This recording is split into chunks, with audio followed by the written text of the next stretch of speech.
Yeah. It's the hardest. Talk around and disregard it. Strip you off the ground, show you what hard is. Standing strong and proud, nothing can knock it. Let's get it started. It's the hardest. Talk around and disregard it. Strip you off the ground, show you what hard is. Standing strong and proud, nothing can knock it. Let's get it started. Yeah, get your boots ready. We're about to go on a trip where we wrestle, nobody settling or calling it quits. You're here for the grit, bet you this stuff is amazing. You're stumbling, welcome to the bump in the apron. Step into it, the hardest part of the ring. Here to bring fun, yeah, and this art he's king. It's the best thing, making sure you don't tap out. Don't go soft with the hardest podcast out. And it's not just another one, it's clear. Off the rest, in this content, none contest. Take the nonsense off the steps. You know it's nothing but pure gems when it's coming off the chest. Get it? Now it's time to sit and relax. Get your mind blown away, ain't no skipping this track. Have you paying more attention, no listening gap. Get everything I ever wanted, no giving it back. Yeah. Ooh, what's up, everybody? Welcome to the Apron Bump. I'm your host, the hardest part of the ring, lesser known as Kyle, and Woo Doggy have officially covered a year's worth of tits and ass, total nonstop wrestling. We are here at Bound for Glory 2005. That's right. The Super Bowl for TNA, the World Series, the Ultima Lucha of TNA. Bound for Glory 2005, the first ever Bound for Glory. Fun fact for you folks. And they are already establishing it as their WrestleMania of sorts. But we will talk a lot about that in the episode. And man, this is a fun one. And I brought it up earlier about how I've covered a year's worth of TNA up to this point.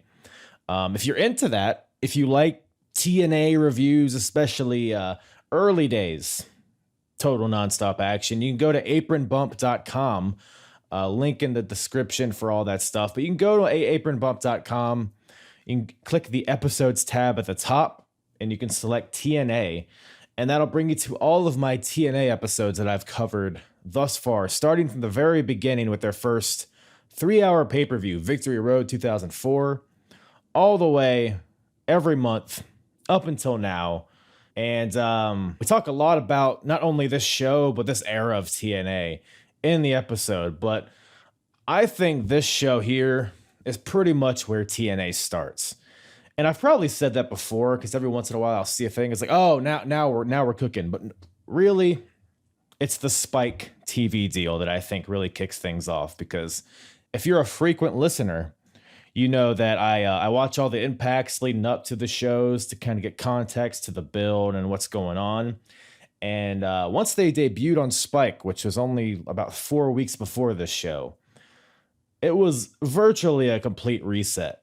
I mean, it was, and with good reason, right? Because you want to put forth your best stuff. Because now they're on a national platform. You got lots of people watching. So they're putting forth the best of the X Division. The world title scene has the big names in it. And then you got debuts of people like Gail Kim and Team 3D. So Team 3D, a.k.a. the Dudley Boys, are here in TNA now. And Lord knows the run they would have there. Little aces and eights action. But we're a long way from that. The Dudley Boys came in red hot, and they get a little bit involved in this show as well. But we also have, in regards to TNA coming to Spike, another thing they did was get that NWA title off of that goddamn Raven and putting it back where it belongs on old Double J, Jeff Jarrett. And again, we talk about this in the episode, so won't be too duplicative here. But there's a lot of turmoil and churn in the world title scene. I'll just put it that way. AMW is now heel. There's new factions being created. There's a lot happening, which is why I say is kind of where TNA starts, because a lot of things change with the Spike deal. You can clearly see who they're going with, and you can clearly see who they are not going with. So it's almost like the past year doesn't really matter in a sense. But we're here now at Bound for Glory. So much going on. Like I said, the world title picture is in shambles. There was a scheduled match that did not happen, and they had to have a little impromptu, let's just say, path to the title match and an impromptu world title match itself. We have a crazy, insane Monsters Ball match, which might be my match of the night. That was just all sorts of fun. We have AJ Styles versus Christopher Daniels in a 30-minute Iron Man match for the X Division title. That's just, come on. Fresh off the Unbreakable 3-way, now we got this. The X Division is hitting on, well, I was about to say hitting on all cylinders, but the Ultimate X match might say otherwise with how how it ended. I won't spoil it here, but let's just say it's very TNA, this match. It is TNA as TNA gets. The Ultimate X match with how some things just don't go as you planned. But it's okay. They made it work. Or did they? But lots going on in the show, and could not have had better guests to get in the old time machine and head back to the beginning of the Spike TNA days. Brought on the Young Kings of Wrestling to help recap the show. Young Kings Wrestling Podcast. You can check out their podcast wherever you listen to podcasts, and you can also check them out on YouTube as well. TC and Reek, the co-hosts of that podcast. Really cool dudes. Had a lot of fun with them on this episode. Check out their website, ykwrestling.com. It'll bring you to all the places you can consume their podcasts. You can also check out whatamaneuver.com for their merch. Follow them on Twitter and Instagram. YK Wrestling on Twitter, YK Wrestling _ on Instagram, because they're naughty boys and got banned from Instagram, so they had to change their. But I can't remember if that was while we were recording or not, but we talk about that. But yeah, ykwrestling.com to bring you to all of those things. And I will put all of that stuff in the description below. Go check them out. Really cool dudes. Really great podcasts covering wrestling, all sorts of wrestling on there. So check that out. And and also, by the way, because some of you might not even know this, but I have a YouTube as well. Video versions of all of my episodes are on there. Apron Bump on YouTube. The link's in the description as well for that. And I'm starting to put out some YouTube exclusive content up there. I've been forgetting to fucking plug this for the past few episodes, but I recently did a video called 100 Ways to Instantly Improve the WWE. So it was a rapid fire episode where I had 100 things, literally 100 things that WWE could do tomorrow to improve itself. And I was really happy with how it came out. So go check that video out as well. I believe if you go to my YouTube, it's like on the homepage. So I had a lot of fun doing that. So go check that out as well as the video version of this episode and all my episodes. And yeah, I'm rambling. Let's get to it. TNA, Bound for Glory, 2005, with myself and TC and Reek from the Young Kings Wrestling Podcast. Sound good. Yeah, hey TC, quick question. Do you wash your legs? Yeah, I'm black. Wash my legs. Me and Reek were just talking about that. We couldn't remember who said that first. It was someone in the wrestling podcast space. I remember that conversation. I just don't remember which show it was on. But yes, talking a little TNA today, huh? 2005. Yeah, man. Did you guys get a chance to watch the show? I fell asleep like around Monsters Ball. Oh, that was probably the best match too, man. I know. That and Ultimate X. Ultimate X was fire though. I was about to say, like, the Ultimate X was the one that got me. Like, I liked the match at the end, but damn. I feel like, looking back on it, I feel like that ending might have been botched. Do you? I feel like it was planned to fall in Petey's hands, but like it shit just failed and they had to restart it. So We'll talk to that later in the show, but I think it was definitely a botch, and it was a hilarious. I'm surprised I've never heard of that. Like, it's like such a crazy thing to happen. It's like it's a thing that I always think is going to happen in like a ladder match. Yeah. It's good classic TNA for sure. I don't know why they don't do that everywhere. You know, when they have moments like that. Isn't that what happened with the first women's Money in the Bank? Yeah. Oh shit. Well, Ellsworth. Right, Like, that was planned. Wasn't that an accident too? And then that's what they did the whole match over. Nah. Ellsworth showed up and just dropped it off the thing. Well, that was some stupid shit where they had the rematch and they had like the same finish, like the next week. Yeah. So I was like, why even bother? Stupid.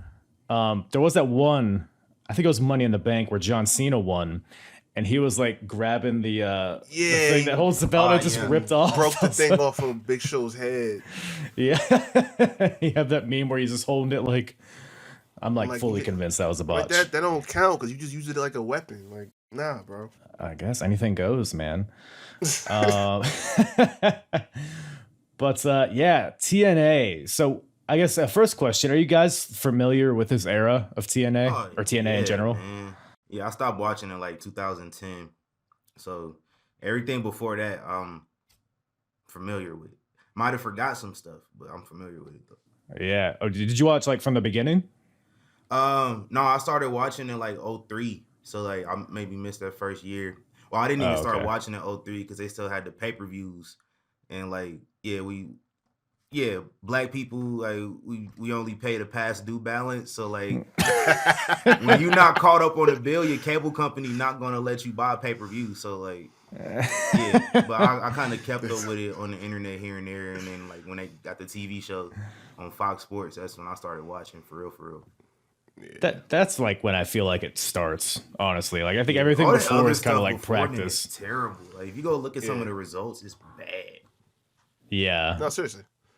That's true. Like when Spike really jumped off and they put TNA on Spike, then it was like, okay, I would flip through that because it's like when there were days he didn't have wrestling, it was like, okay, what do you watch? And then it's like you see this and it's like, oh, they got a 6-sided ring and all these guys in the X division and stuff. I'm like, okay, this is cool. And they had names too.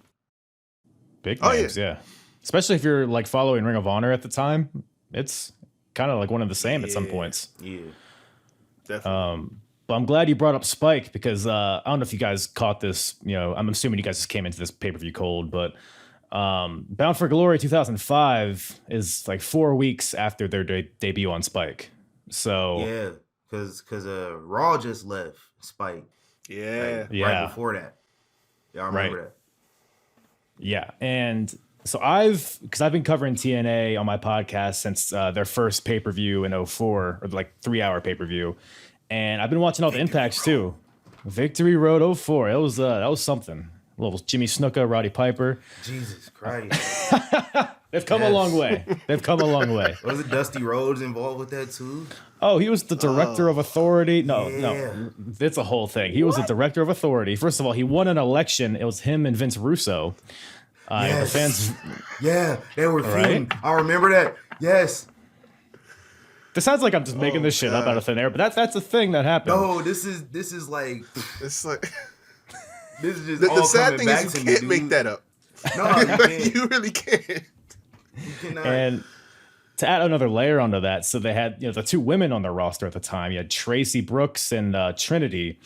They had a whole feud based on who wants to be the assistant to Dusty Rhodes. Yep. So both. Because the women couldn't have a match against each other because they're women, right? It's 2005. They don't do that. Yeah. It's illogical. And, it's illogical. Yeah. So what do? They bring in these two tag teams to like fight for them, and the winner of those teams, one of which was DOA. I don't know if you remember that from like Attitude Era WWF. They had a different name, but they were the same shit. So one of them, I don't even remember who won. But like right after that, Dusty Rhodes left, so it's like didn't even matter. But yeah, 2004 TNA was a weird one. It was a weird one. Early 2005. Yeah, Zabisco in this show with this Guy Fieri button up. Ooh. Oh my god. that was like he had one for every week though. It was cool, right? different colors. Basically, Come on. like, We all go through flaming button-up phases, right? Yeah, I did. Like I was like, yeah, at some 13, point 14. in time. That Yeah, was my era. middle school. Yeah, middle school okay. for sure. Yeah.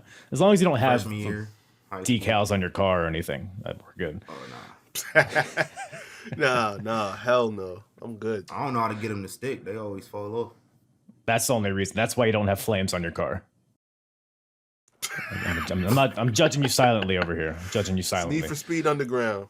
That's so But, 2003, man. Yeah.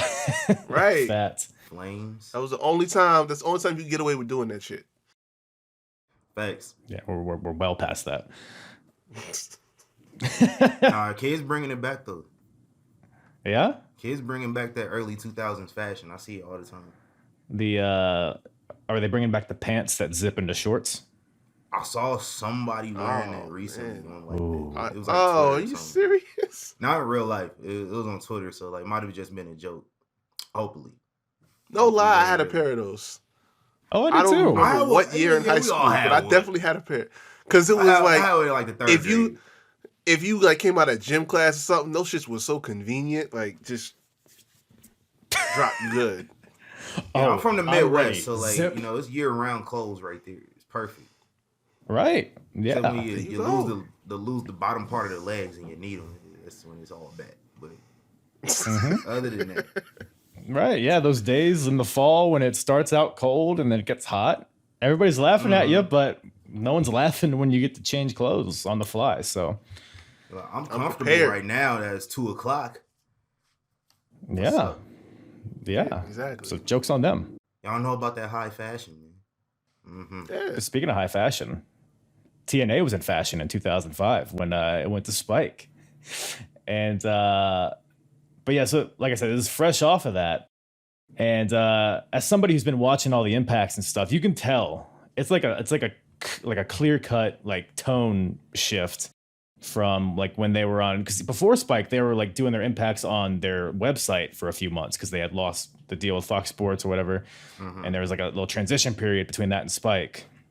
And like before Spike, impacts were very much like mid 90s wrestling. Like it'd be a lot of squash matches and not a lot of like storyline implications on the TV show. So it was like you can pretty much skip it if you wanted to and just catch the pay-per-views. But once Spike came around and watching these impacts, the first impacts on Spike were amazing because they're like putting forth like their best stuff. The X Division, like AJ and Alex Shelley, Chris Saban, Petey, like all those guys. And it's a really good, it's a late 2005 TNA is a real fun watch, as I'm sure hopefully maybe you guys thought. I don't know. I guess with that, what are your guys' general thoughts on this Bound for Glory show that you guys watched? No, it's a damn good show. Like I know their whole thing was that this was supposed to be their WrestleMania. I don't disagree with the concept. It just, you don't do this show like within a month of WrestleMania 21, which had a really damn good card. You know, that's where you kind of messed up with it. But anywhere else on the calendar, this is a hit. You know what I mean? Like, I mean, we talked about the X Division, the Ultimate X match. That match was crazy.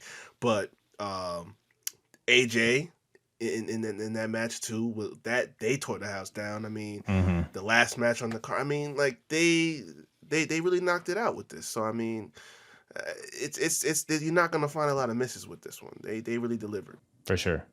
Yeah, this was I mean, I've always disagreed with Bound for Glory being their WrestleMania because I just have a really soft spot in my heart for Slammiversary.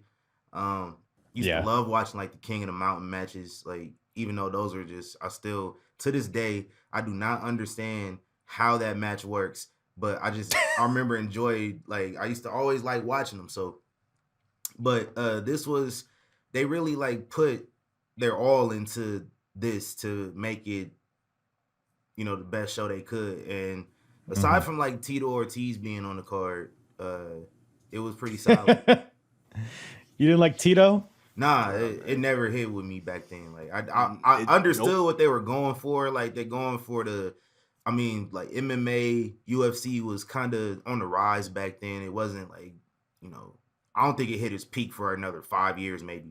But it was it was like it was about on the to way take off. So he was a big name in that circle. I think if it was like UFC 2012 and they brought in a guy of Tito Ortiz's caliber back then, it might have been different. It might have actually made a difference then, but it was all right.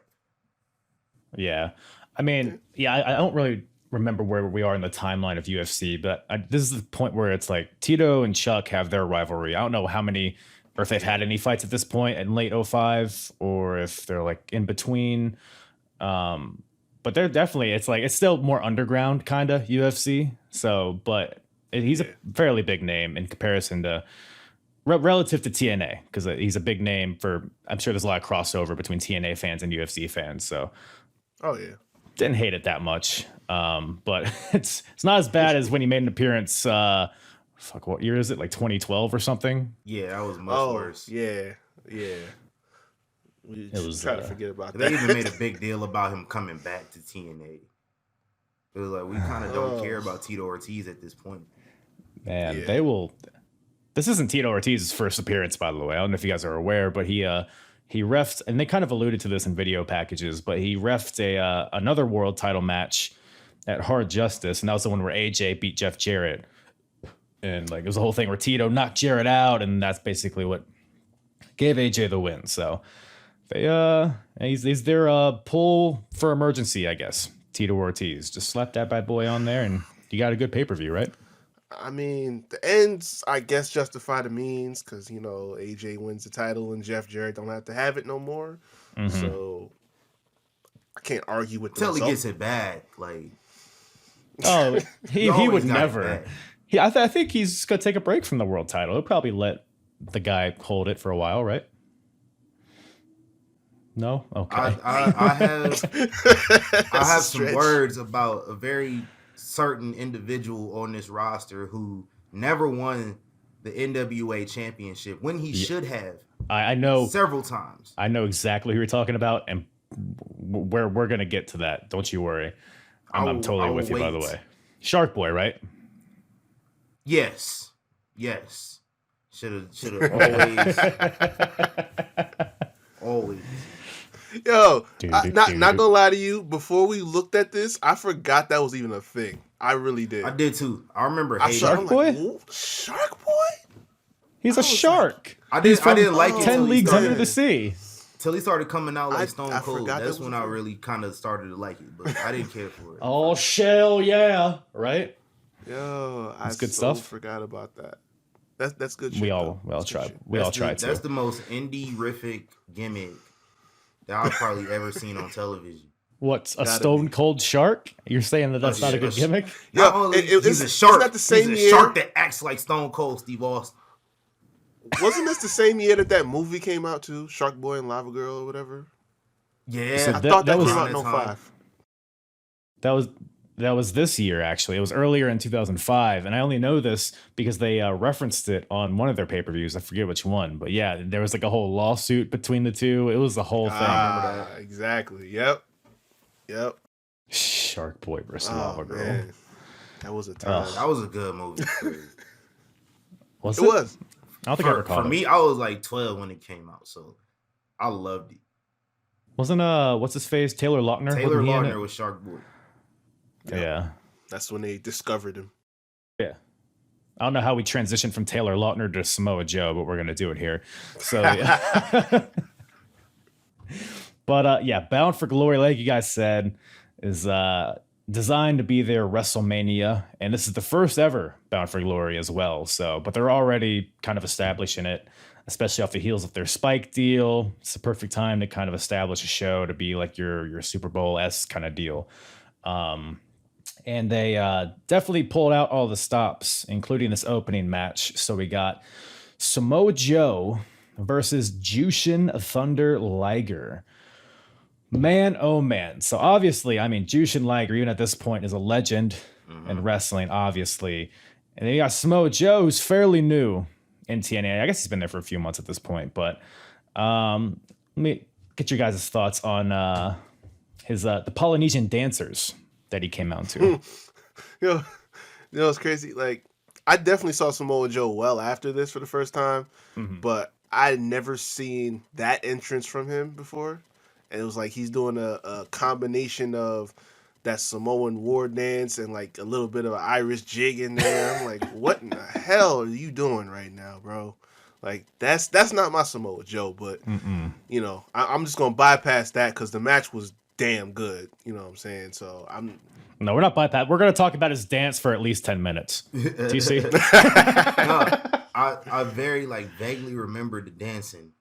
Like this is all stuff I have not watched any of this stuff since around the time it happened. So a lot of this was like, oh, I remember him, I remember that, and I kind of remember the dancing a little bit.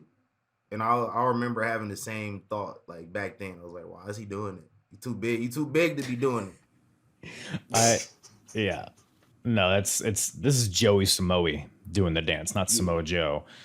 It's like you said, yeah, it is. It's like the island dance, but the Irish. It's like he loses control of his legs at some point.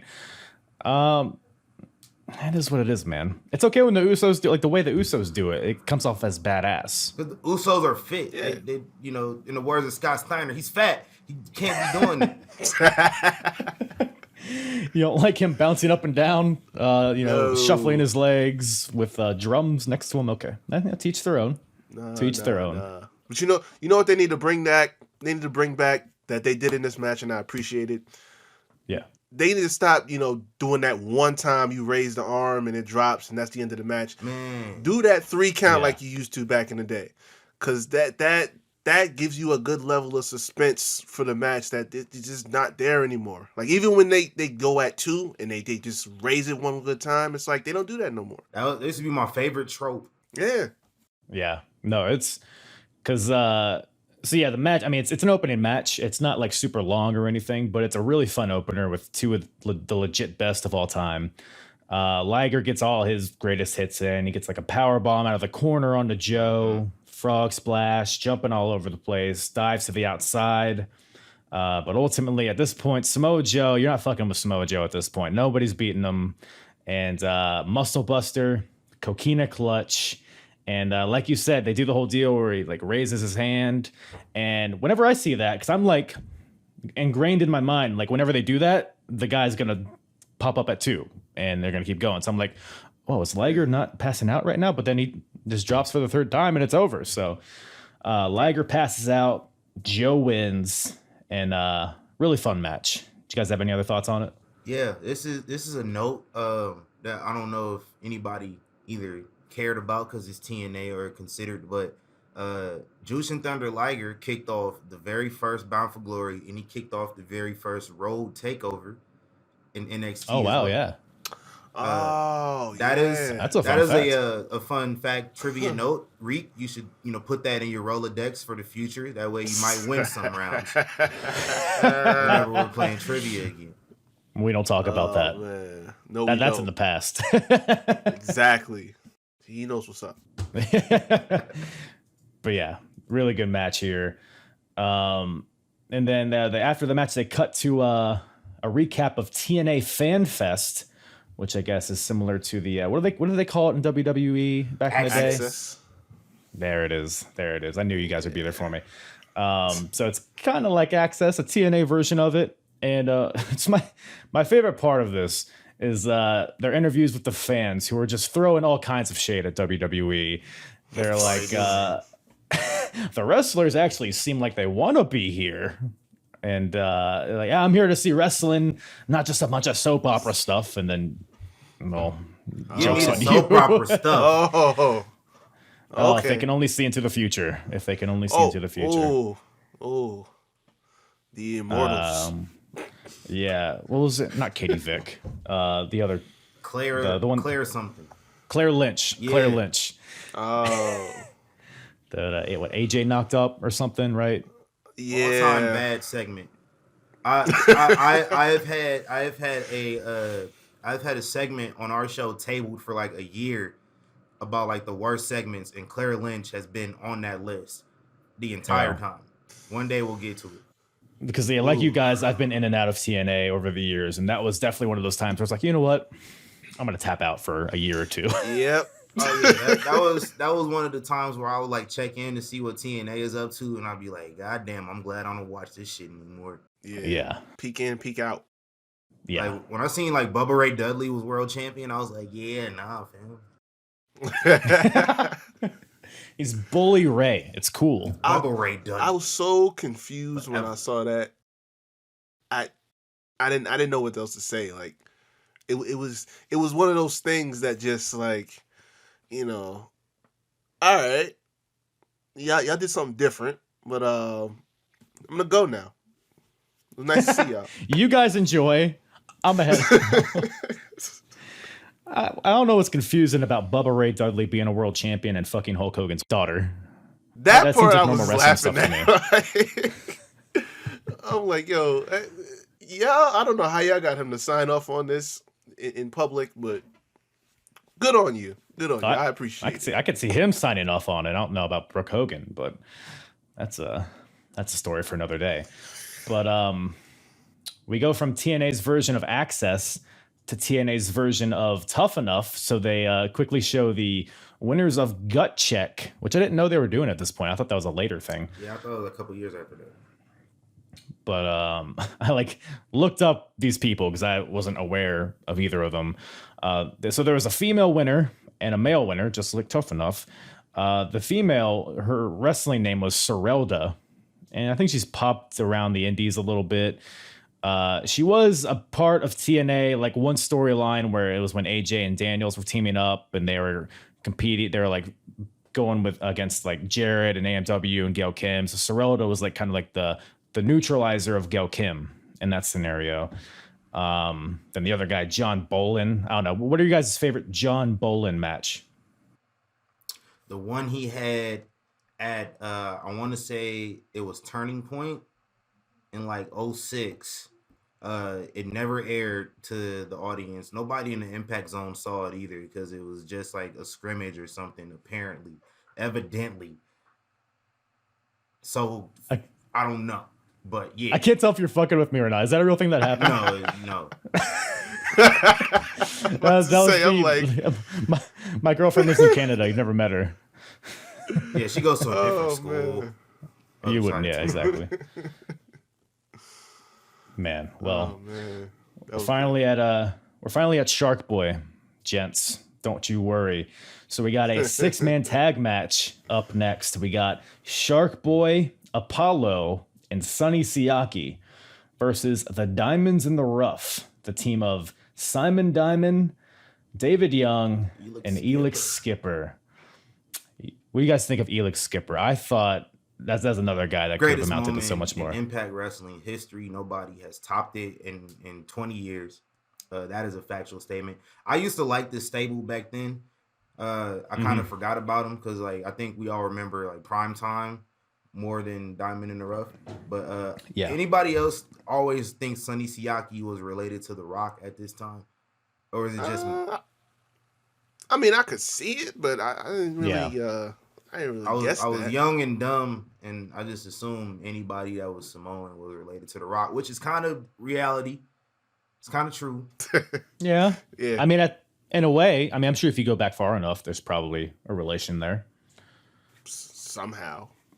But I think, God, I can't remember if this is something that actually happened or if it was like a rumor that he had a gimmick where he was like The Rock. Like literally he was doing the Rock thing. It was like kind of like a parody of it. I don't know if it actually happened or if that was like an idea he was pitched that he didn't want to do. Because Sonny Siaki, I don't know how long he lasts, but I mean, he's not along for this ride. Nah, but I swear he retired like 07, 08. Yeah. And that's... Damn. That could be. And that's the crazy thing, because I was talking earlier about how like TNA was so different pre-Spike. And like pre-Spike, Apollo, Sonny Siaki, even like Diamonds in the Rough, those guys, they were like really prominent figures on TNA. They were like built pretty strong at certain points. But at some point, I guess is when Spike happened, they were very clear of who they're going with and who they're not going with. And like, unfortunately, pretty much everybody in this match, they didn't go other than Shark Boy, weirdly enough. I guess he's the one that sticks out. I guess I almost said Diamond in the Rough, but he's not. He's actually against them.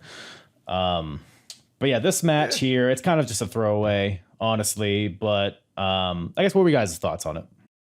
It was some cool spots. Like that little dive Apollo did over everybody. That was cool.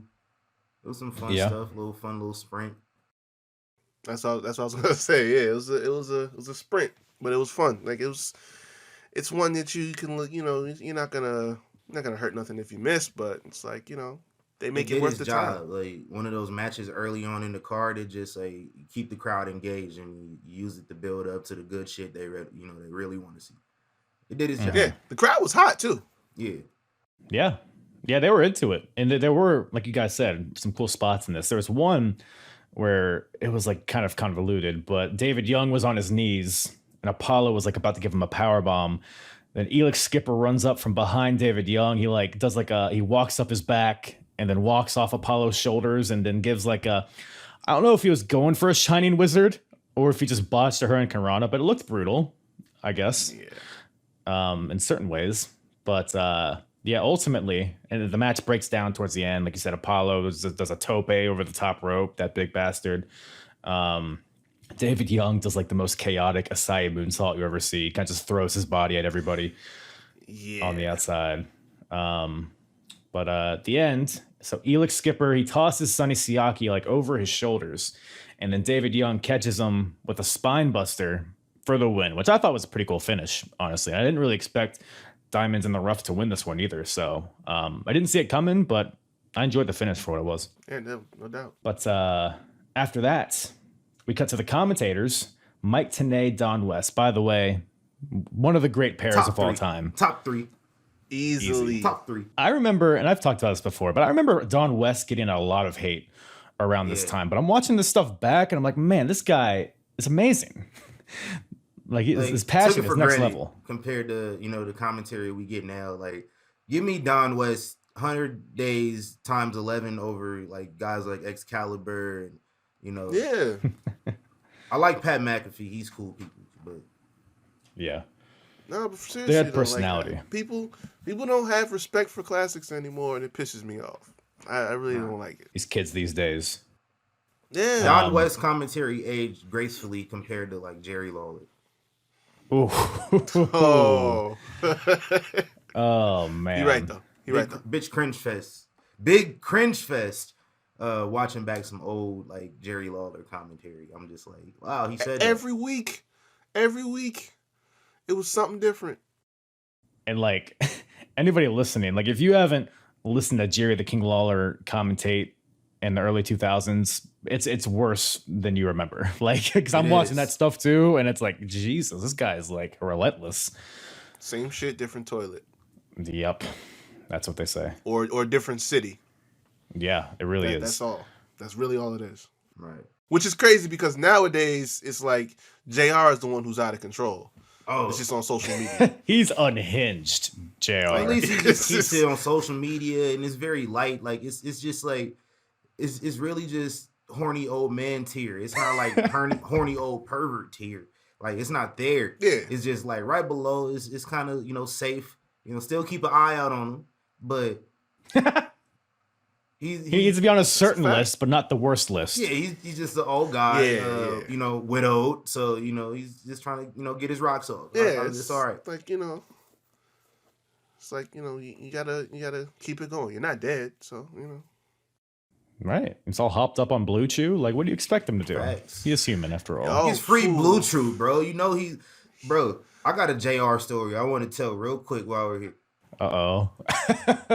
Starrcast 2019 was out here in Las Vegas. I was like the weekend of the first Double or Nothing show. JR and King, they had a panel at like 9 a.m. This man, Jim Ross, walks on the stage, glass of whiskey in hand. 9 a.m. I know he had the Blue Chew and all that back at the hotel. I know his weekend was fun. I mean, win in Rome, right? What else are you gonna do? So it was Starrcast? Las Vegas. Yeah, exactly. They just have Blue Chew laying in the bathrooms there. No, I think. Literally, Blue Chew sponsored. They sponsored Starrcast. Like, so I know he got free Blue Chew. So everyone's just walking around bricked up at this wrestling convention. Nothing like, to do with it. It's wrestling fans. I knew they did nothing with it. They don't know where it goes. 5-star matches make me come. That's what they say.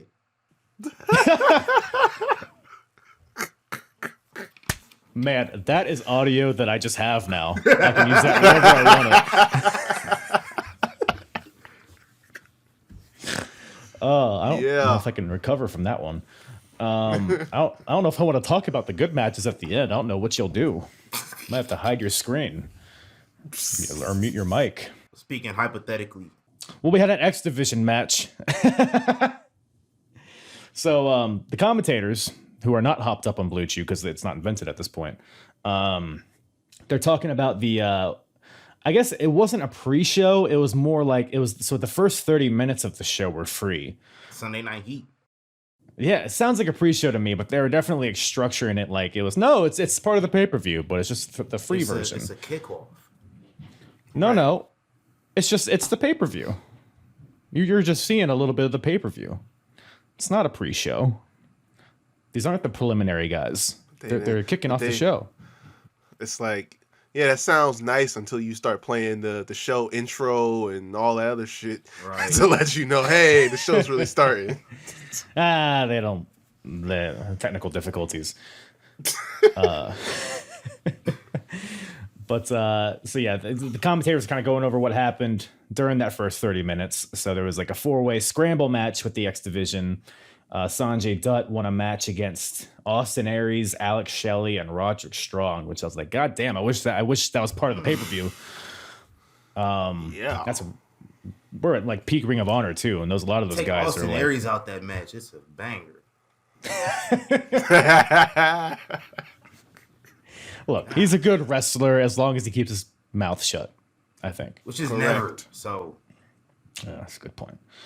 Dealing with. But then so we're backstage now with Shane Douglas. The hits just keep on coming. And he's back there. I forgot Shane Douglas was an interviewer. He is...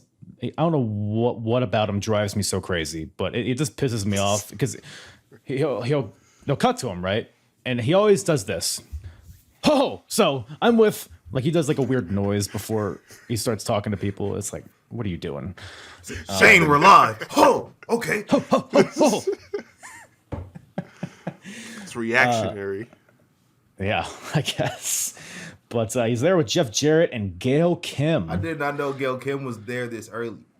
So she just debuted like 2 weeks before this. I think it was the first or second Spike Impact. Oh, yeah, that's right. That's true. Okay. And it's crazy, like in hindsight, because she would go on, obviously have all those matches with Awesome Kong and be a legend in the Knockouts division.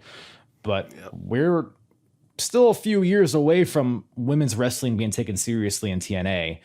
And it's bizarre to see her come in as like a valet, like tits and ass, TNA. But that's pretty much what she was at this point. She was kind of, although she did get physically involved a few times actually in this show, so I guess she's kind of in the middle there, a little gray area there. But so she's a part of this faction. And it's just Jeff Jarrett, AMW, Team Canada. We'll get a lot more into that later in the show. But Shane Douglas is interviewing Jeff Jarrett and Gail Kim because originally the main event was supposed to be Jeff Jarrett versus Kevin Nash,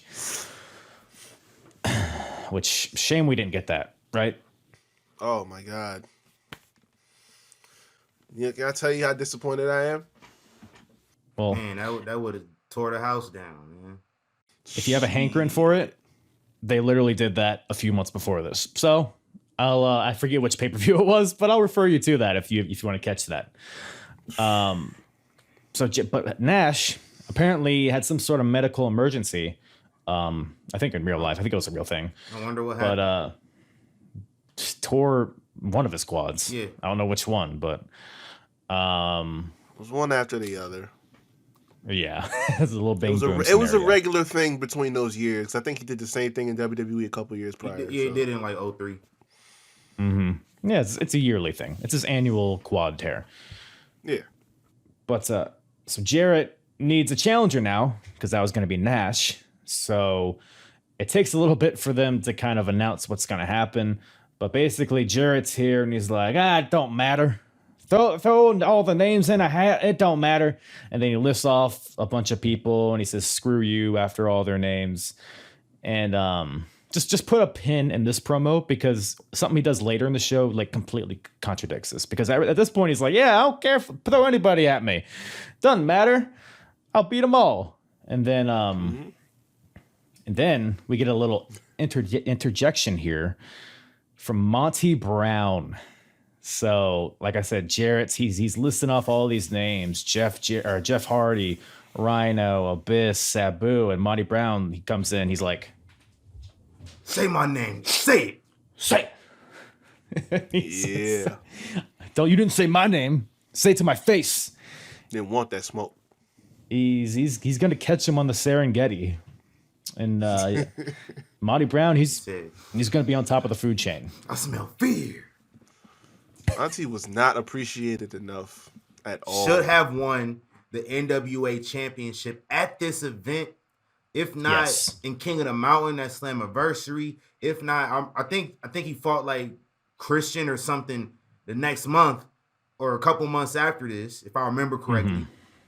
And he had like a title shot, and Christian won the title shot from him. And he never really got another chance after that. They ruined my guy. And I also... This is really just dawning on me, like watching that promo with him and Jarrett. Big E got a lot of his stuff from Monty Brown. Yeah. A lot of it. That's a good point. We don't talk about and he's that. good That's at true. The voice, the mannerisms, the charisma, all of that is Monty Brown. The style, though, the wrestling style. Yeah. The energy. Because Big E and Monty Brown, they were both football players. Yep. Or Big E was a football player, right? And they weren't like classically trained. Former New England Patriot Monty Brown. Of course. Didn't he win a Super Bowl? No, he played in the Super Bowl with the Bills, and they famously lost 4 Super Bowls in a row. Well, it wasn't Monty Brown's fault, damn it. No, it was the rest of the team. No, it was not. It's an alpha male you talking about. Dude, he's so... Every time I watch him, even his promos, like it's like, okay, he's an athlete. You expect him to be strong and athletic, but his promos are so good. Like, they're so unique. Commitment. Yes. Like, I was kind of like making fun of him a little bit because he's like sniffing Jarrett and like on the Serengeti. But like, it's his thing and it's working. You know, it fits. He commits to it, like you said. And football players have zero problems committing to a character. Like, we just talked about Big E. This guy's been talking about bootios for the last 8 years. We got The Rock, famously, commits to everything. I know this is going to probably turn some noses up at my co-host, but Baron Corbin is even another guy, play football and just commits to everything he does. Like, Monty Brown is another one. Like, it's the team aspect of it. Like, you take a guy that played for a team, has no problem buying in to play for a team sport. I don't think those are the best guys to have as wrestlers because they come in, they just adapt. They know the best way to adapt. Where you got a guy like, I think that's why they're really venturing. I'm going off topic. I'm sorry. No, please do. Let me get this out the way. I think that's why they're going back to, recruiting college athletes and everything because like they know how to buy into the team. You got these guys, having to fend for themselves on the indies all those years. It's a mindset. It's hard to break. So college athletes, college football players, great commitment to the game. And you get guys like Monty Brown out of it who should have been world champion in total nonstop action wrestling, should have done more than whatever the hell he did for 3 months in ECW, WWE. Just call me smooth. Yeah, what the hell? Good theme song, at least. Yeah, see, it didn't fit. In spite of you bringing up Baron Corbin, you brought it back to a point that I agree with, which is that college athletes are easier to conform to, that style of athlete that they want to put on TV every week. And I mean, we talked about Big E. We got to give Monty. Corbin his props when we talk about this subject. No. It's not even Corbin. It's former Arizona Cardinal Thomas Pesstock we talking about. We got to give him. Did you his know props, about at him? least. Did you know about him before this? Before this career? wrestling? Yeah. I didn't know about a lot of these athletes before then because they didn't really make it in the NFL. Well, case in point, Monty Brown played in the Super Bowl. I mean, Baron Corbin had a little bit more success than some people. Like Big E never made it to the league. Roman Reigns didn't make it to the league. Roman Reigns is in Madden though. Corbin's in Madden too, but he's on the roster. So I'm just saying, man.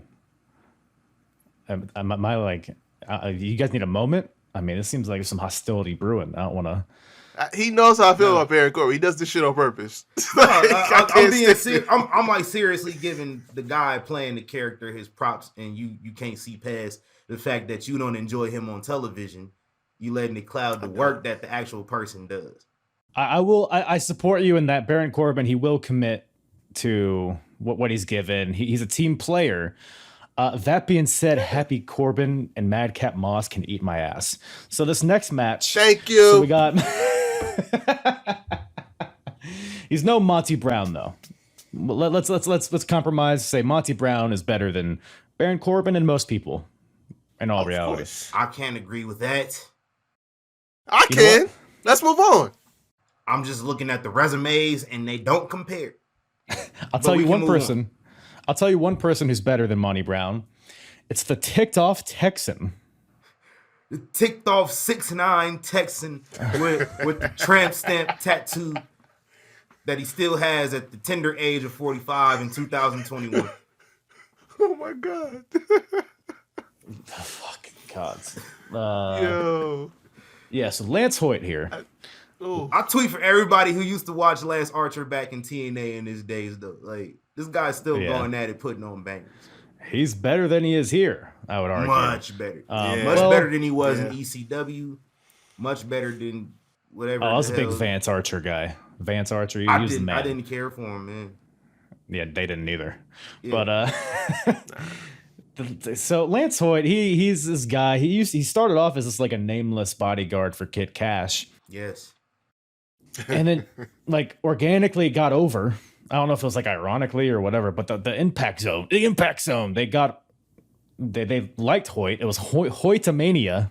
Hoytomania was running wild, chanting his name when he comes out. They loved him. I feel like they might have leaned into it a little too much, and I think that's why it never really materialized into anything. I mean, he was as green as this wall behind me during this time. So. Yeah, he was a beautiful ball of clay that had yet to be molded into something, I think.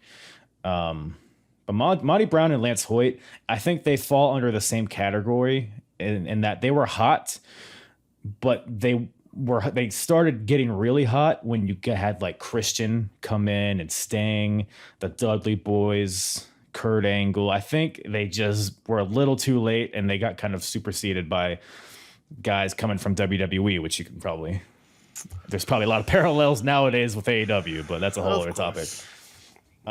It's just but I just don't see, you know how people, you know how somebody like gets released from WWE and all the people on the internet are like, I can't believe they ruined or they didn't do anything with blah blah blah. That is 100% how I feel about Monty Brown, because it was right there. And you know what? Yeah. They almost did the same exact thing with Moose this year. They almost ruined his momentum the same exact way. Former New England Patriots, this is how they do to my Patriots out there in TNA. If you play for the Patriots and you go to TNA Wrestling, they're going to stall you on your push as long as they want to. It's fact. But if you're on a different team, it's fine, right? If you're on the Jaguars, you're probably fine. Oh yeah, you got anything to do with the Jaguars, you get a lot of stuff. Shout out to the Jaguars, man. They're absolutely awful franchise. Yeah. I just like how we see how terrible that franchise is ran, but the same people running this wrestling company, they think they're doing a fantastic job. Ooh, man. Case in point. There you go. I can't argue with it there. So we got the alpha male versus the ticked off Texan, as he's calling himself now, which is fucking awful. It's the worst. But he's so Monty Brown and Lance Hoyt. It's kind of a random match. Honestly, there wasn't a lot of build to it. Honestly, I don't know why this match happened, given, you know what? Now I'm thinking about it. It might make sense because in a later gauntlet match, it was full of people who had matches during the night. So maybe these two didn't have matches. So I put them in a match together. That's the only reason I could think of this match happening. But other than they're just kind of two guys who are kind of getting momentum, and it's pretty much a whoever wins this match is pretty much it's not a number one contender match by any means, but it has that kind of effect on it. But the match is what it is. There's some pretty impressive spots in here. So like Lance Hoyt or Monty Brown, he goes for the pounce, but Lance Hoyt counters with a big boot. And you didn't see a lot of people countering the pounce, so that felt like a big deal. Lance Hoyt followed it up with a beautiful moonsault and did not land on his head this time. Yeah. Then it's another point where Hoyt he jumps off the second rope towards Monty, but Monty catches him. It's like the alpha bomb, which is like he has him in a fall away slam position, tosses him up into a pop up, and then hits a power bomb. And hitting that on Lance Hoyt, who is a legit 6'9", got to be 300 pounds or close to it. Really impressive. But ultimately, at the end, Monty, he reverses an Irish whip and then hits the pounce, period, for the win. And a fun hoss fight for what it was. Big meaty men. It is. Yeah, what'd you guys think about it? Now, I need somebody to bring that move back because it's just one of those that just feels as real as it looks. Because it's like you just coming off the ropes and then just out of nowhere, that drive-by shoulder tackle like in football. Like, I need somebody to bring that shit back. I think a few guys have done it. No one's really had it as a finisher, though, and I feel like it should bring be. it back as a finisher. Yeah. But, like, what I really liked about the pounce is that, like, the six-sided ring, it was so much more space. Yeah. And it like you could come from a different angle and just hit it out of nowhere, and it just looks so deadly. Like Big E, like you got everything else from Monty Brown. He need to put that in as a signature or something. I agree. Didn't Mojo Rawley use it for a bit? He did. Yeah. Okay. Yeah. I'm gonna say I know somebody recently player at least pulled it off. Yeah. But Big E can on occasion he can swap that for like the through the rope spear, because eventually you can stop. Eventually that's gonna go wrong one of these days. It looks cool, but it's risky as hell. Don't need to do it every match, right? Especially you, the champion now. You should cut that out and save it for big moments. Yeah, for sure. They need you. You can't get hurt doing that match. I mean, doing that move. Excuse me. It's bound to happen one day. Yeah, you saw it happen to Ivar a couple years ago. So yeah. That's true, yeah. Crazy. But after that, we got another 6-man tag.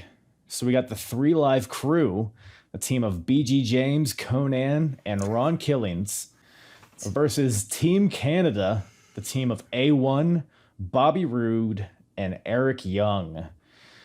Yes. Bobby looking fresh out of high school. Man, the boy, he used to have some nice hair, man. Nice? Yeah, man. I don't know if nice is the way. It was a little ramen noodly. A little. Once it got a little longer, it was solid. Yeah. Get a little weight to it, because at this point it's a little too close to Justin Timberlake. But don't Eric Young like he should have been in American Pie? Yes. What? Like legitimately, Eric Young looked like he should have been in American Pie. One of those teen movies from the late 90s. With that blonde hair. Scream. He just had the look. The 90s movie look. 90s spoof movie. The faux hawk kind of deal. Yeah. He was just asking for it. He had the personality for it too. Real Sean William Scott energy. That used to get from Eric Young back then. That honestly, Eric Young is probably my main takeaway from this match, because I just love how he bumps for moves. Yeah. There's one point where he got an Alabama slam from Conan, and he damn near bounced all the way out of the ring. But like, he didn't go completely out of the ring, because what took him out of the ring was Conan taking his shoe off, throwing it at him, and knocked him over the top rope. So it's a powerful shoe. Size 14 at least, I think. That's that chancla energy, man. Yeah. Facts. You don't want that. You don't want it. Oh, and before the match, I should say, Road Dogg, aka BG James, he says that the 3 Live Crew. You got a problem? You got a problem with BG James? No, because I know what you give that promo. I don't know what you're laughing at. The 3 Live Crew, they're tighter than pantyhose 2 sides too small. Pantyhose 2 sides. Is that a thing people say? I have never heard anyone in life say that before. So when I heard him say it, I'm like, huh? Y'all used to talk like that? Y'all used to talk like that in 05? That's tight though. Got his point across. Look, I mean, it is tight. it paints a picture, if nothing else. He's damn sure does. Cause he's a wordsmith. But after that happened, Kip James. The New Age Outlaw. He busts in. Kip Sop. Monty Sop. He comes in and interrupts the promo to say that he wants to offer his services to even the odds against Team Canada, because Team Canada, they have 3 guys in the match plus Scott Damore. So Kip James wants to be that kind of 4th guy to kind of neutralize the Scott Damore aspect of it. And there's been it's like most of 2005. It was basically when Kip, a lot of beef. And Kip James, he debuted. So there's this whole thing with like Ron Killings and Conan were like, where does your allegiance lie, BG James, your old tag team partner or us? And there was this kind of rift. Ultimately, it didn't really amount to anything. They kind of just like, nah, I like you guys. So then Kip was kind of just off on his own. But now he's back. He's like, you know what? I was a dick before. Let me make it up to you guys. But Conan's still skeptical about it, and he calls him a biatch. And yeah, so that's where we're at with this storyline. And that being said, the match gets underway. And as the match is going on, Kip James comes out with a chair and sits at the top of the ramp to just watch the match. And he has a shirt, in case you didn't know his name. His shirt. Kip James. I'm Kip James, bitch. That's on brand for 2005. Oh, yeah. My favorite part was Mike Tna trying to get Don West to say, hey, Don, what does this shirt say? And then How old are you, sir? Oh, my God. Mike Tna said it with his whole chest, though. He said, yeah, Kip James, bitch. However Mike Tna talks. The match is going on. There's a New Age Outlaw chant, so they're obviously invested in what's going on. But at some point, the ref is distracted, because it is TNA after all. The ref is distracted. BG James goes for the pump handle drop onto Eric Young, but EY slips out, and Bobby Roode hits BG James with a Canadian flag wrapped hockey stick, hits him right in the face, and EY makes the pin for the win. So Team Canada wins after a Canadian flag wrapped hockey stick, because they're Canadian. In case you didn't know. Then after the match, Team Canada beats down 3 Live Crew after the bell, which brings out Kip James, or it brings him down from the ramp to make the save. He pulls BG out of the ring. So at first it's like, oh, he's just trying to save his old tag team partner. But then Kip, with the chair in hand, gets in the ring, and he teases like he's going to knock out Conan, because Conan and Kip James had a hostile confrontation backstage. But Kip ends up wiping out Team Canada with this chair, and seemingly aligns himself with the 3 Live Crew. So kind of confirming that Conan, I suppose. But yeah, for what it was, I didn't hate it. What about you guys?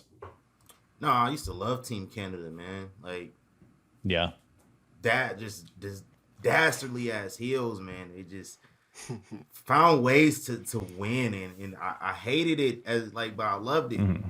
Like, it was good work. Like, it made me hate them so much. 3OK, I used to love their theme music. Like, I listened to their theme music all day on my iPod in the 8th grade. I remember downloaded it from the internet. I found it. This is like, I discovered how to download music around this time. You LimeWired it? Was I using LimeWire? Oh, yeah. I don't think I was at LimeWire yet. I was going through other means, and then I caught on the LimeWire a few months after. But yeah, I had hella wrestling theme songs just on the iPod, and like John Cena's CD was on there as well. And that all day in 8th grade, that's all I was listening to, man. 3 OK's music. Yeah. Solid. Like Yeah. How's that go again? 3 OK's? Yeah. Beware. I'm doing my R-Truth impression. Beware. Coming for you. It's the remix. 3 Live Crew. Still getting rowdy.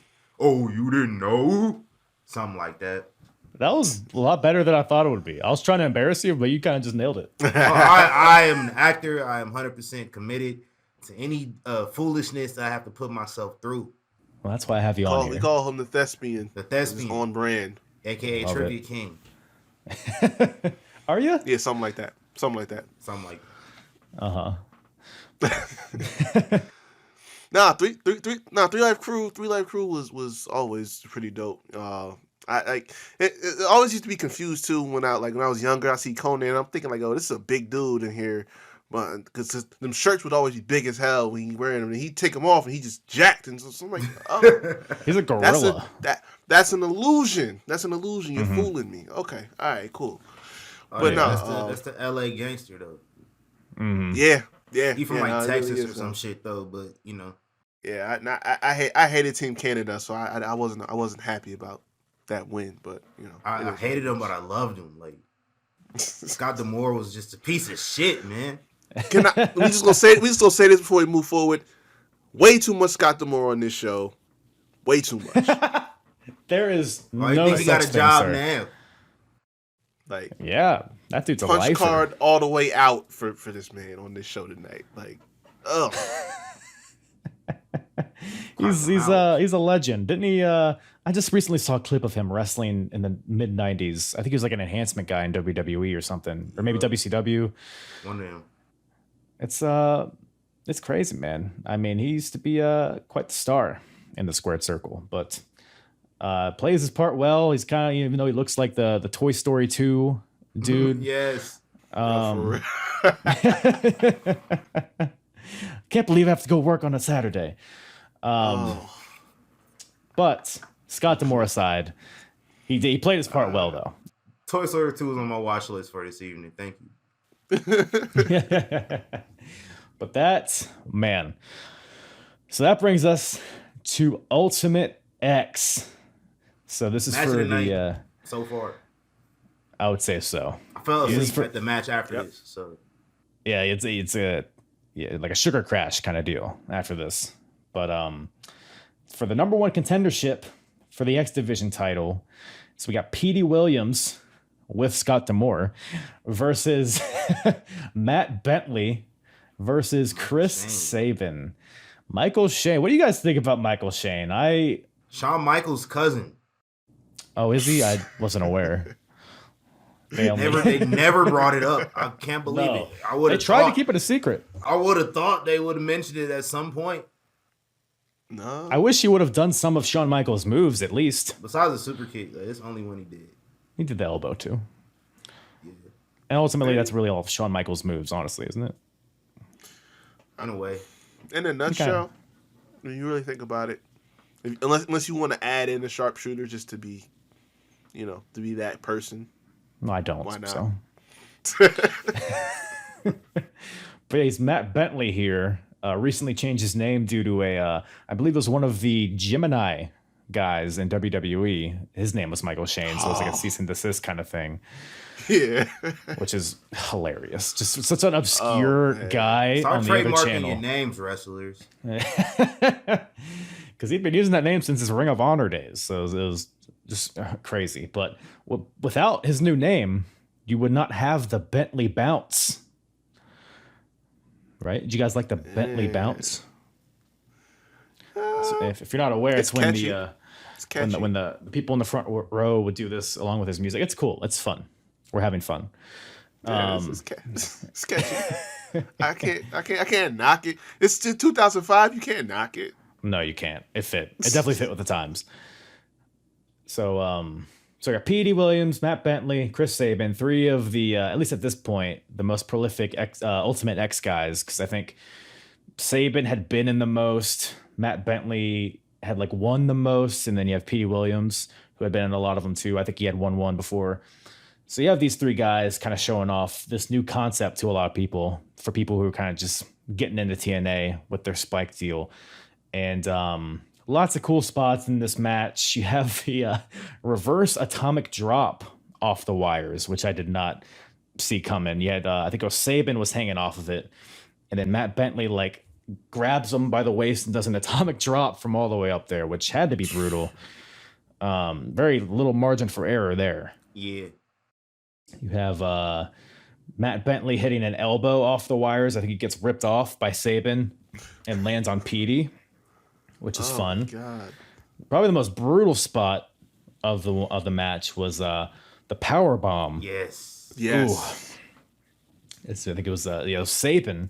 He power bombs Matt Bentley off of the wires, and they're both like hanging, so they're bouncing up and down, and just like it felt like, whenever Chris Benoit power bombs Eddie Guerrero, like it just has that certain snap to it, but it was like that from that high up. So yeah, had to be brutal to take. One of those. You have Tracy motorboating Petey Williams, so there's a lot of stuff going on. is what I'm saying here, but man, now we get to the finish. What a mess. So we have Chris Saban. He knocks out the two guys with a moonsault on the outside, goes in the ring, starts climbing the wires to try to grab the X. Almost gets there, but Bentley just leaps up and spears him off of the wire from the mats, which is a pretty impressive leap. But the impact, I guess, of the wires going back and forth just knocks the X down. So the X just falls down from the middle. Nobody grabbed it, obviously. So they're just like, well, let's just hang it back up. So they get like a bunch of guys from backstage. They bring out a ladder. They get up there. They basically pause the match. I guess some guys are like fighting on the outside, but essentially they pause the match to rehang the X in the middle. I don't know what they used, but they should have used something different. It was gimmicked. It was meant to fall. Was it? Is that your conspiracy theory? Yeah. It's gotta be, man. It was meant to fall. There's no way. I mean, it would be on brand for TNA for that to happen. Yeah. But I think it was a gimmick, and it just fell too early. So it falls. Like I disagree. You just mentioned Eddie too. If there was ever a moment that was tailor made for Eddie, it was just like you just slide that under your stomach while the ref is not watching. You just hold on to it. That's a moment. That's a moment tailor made for that man. He would have went crazy. Yeah. Hell yeah. But they rehang the X the first time, or I guess they only rehang it once, but they rehang it. Then Saban and Bentley both go for it again, but Petey Williams rips them both down. And then the X comes loose, so it's still kind of hanging, but like not in the center. So Petey Williams, I think, is just improvisation. Petey Williams is on his knees, holds out his hands, and then the X just falls right in it. And at this point, just like, fuck it, we're not rehanging it again. Yeah, like, just ring the bell. He got it. Just we'll figure it out. We'll do it maybe next week or something. I don't know, because he has the same reaction that I brought up earlier, where John Cena won the Money in the Bank, and he was like, "Oh no!" That's Petey Williams. Everyone kind of seemed pissed after this match. Like Saban just storms off. Bentley's like kind of just waving his hands in the air, and Petey's not even like celebrating. He's just kind of holding the X, like, yeah. I guess I won. You don't want to do that. They had such like that match they was tearing the house down, and then it's like when you have something that you're doing like that with two or more performers, and you go on and put on something like that, and it just falls flat at the end. Everybody's gonna get pissed off at like that. It's like build up to a crescendo, and then you just end on a flat ass trumpet. Like you can't do that. A flat ass trumpet, he says. Yeah. But yeah, any other thoughts on this debauchery? Nah, these were my guys, man. Big Chris Saban fan. I saw Chris Saban for the first time about a month or two ago. About a month ago. It was dope. He's still good after all these years. It's been like 20 years, and he's not even 40 yet, which is crazy. Still going strong, man. Greatest X Division wrestler of all time. Petey Williams is still doing his thing in TNA as well. Yeah. I have no idea where Matt Bentley is at. I believe he retired in like the late 2000s. Probably. But he's still Shawn Michaels' cousin, so maybe he can come back. NXT coach job right there for you, bro. Yeah. That's like Visa. That's accepted everywhere. Yeah. But so after that, they cut to a video package basically recapping the whole AMW kind of turn. So AMW for a while had been built up as this top babyface tag team. Yeah. They were one of the biggest acts in TNA in the year of 2005 and in 2004 and before that. But on a random ass live event in Canada, they turn heel by attacking Raven during a match and causing him to lose his NWA title to Jeff Jarrett. Oh man, Jeff Jarrett beat somebody for the title? What? Who would have thought? When did that happen? You can't have Raven as the champ when you get the Spike. That'd be just ludicrous. Wasn't he banned from Spike? So they earlier, I guess it was in the pre-show. I don't know if you're talking about like for real or not. No, like WWE, because he was on Sunday Night Heat only, exclusively. Oh, really? That's hilarious. I hope that's true. No, he was on Heat exclusively. And then like he beat Tommy Dreamer in like this hardcore match in the main event of an episode of Heat. And that way he was allowed to go back to Raw, and I think he was on Raw like once and then he was gone. I definitely heard something like that. What a shame. Yeah, what a shame. That makes sense. But yeah, so Raven, he loses his title in Canada. And AMW have aligned themselves with Jeff Jarrett. And there's this. Have you guys seen the funeral segment during this point in time? It was on Impact. It was a whole thing. I didn't see it. So it was basically set up. So Team 3D, the Dudley Boys, they debut in TNA. The next week they have a match against AMW, and then AMW I don't even know. I think it was like a DQ finish or something, but they beat down the Dudley Boys along with Jeff Jarrett and Team Canada and all that. They leave them bloody in the ring. Then the next week they have a funeral because the legacy of the Dudley Boys is dead. So they're like in this funeral parlor. There's 2 caskets at the front. They have like pictures of their bloody faces on top of them. I can't do it justice with words, but it's hilarious. James Storm pisses in one of the caskets. Abyss is there. You should check it out. It's a good time. But they basically recap that here a little bit. Basically kind of alluding to this faction and I guess reminding the viewer that Team 3D exists. Or I guess they don't because they're dead. Allegedly. But we'll get more on that later. But after that, we have the NWA World Tag Team title match. So we have the champions, AMW, the team of Chris Harris and James Storm, versus the Natural. not Braden Walker. Versus the Naturals, the team of Andy Douglas and Chase Stevens. Those are my guys, man. All these guys? All of them, but like the Naturals though, I used to love the Naturals, man. Natural. Chris Candido. Oh yeah. Yeah, man. That was a great act. Chris Candido died like a few months before this, if I remember correctly. Like right after they won the titles, like literally like a day after. Yeah, and it was literally because it was like a heel thing because Chris Candido was their manager. Yeah. The Naturals were heels, and then Chris Candido dies, and it's like, well, we can't boo these guys. They just lost their manager, so that's kind of why they're baby faces here.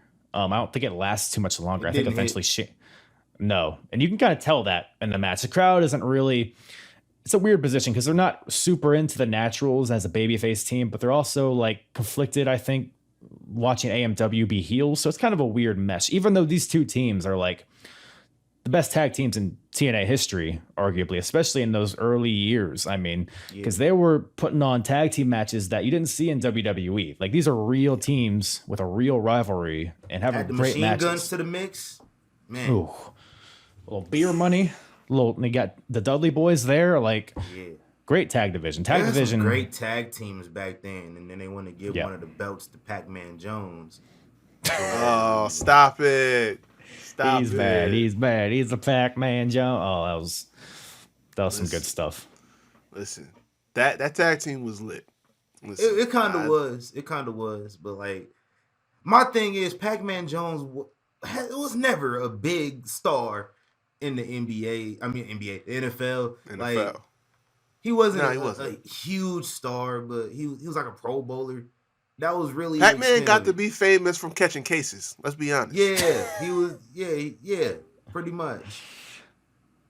What do we gotta do, man?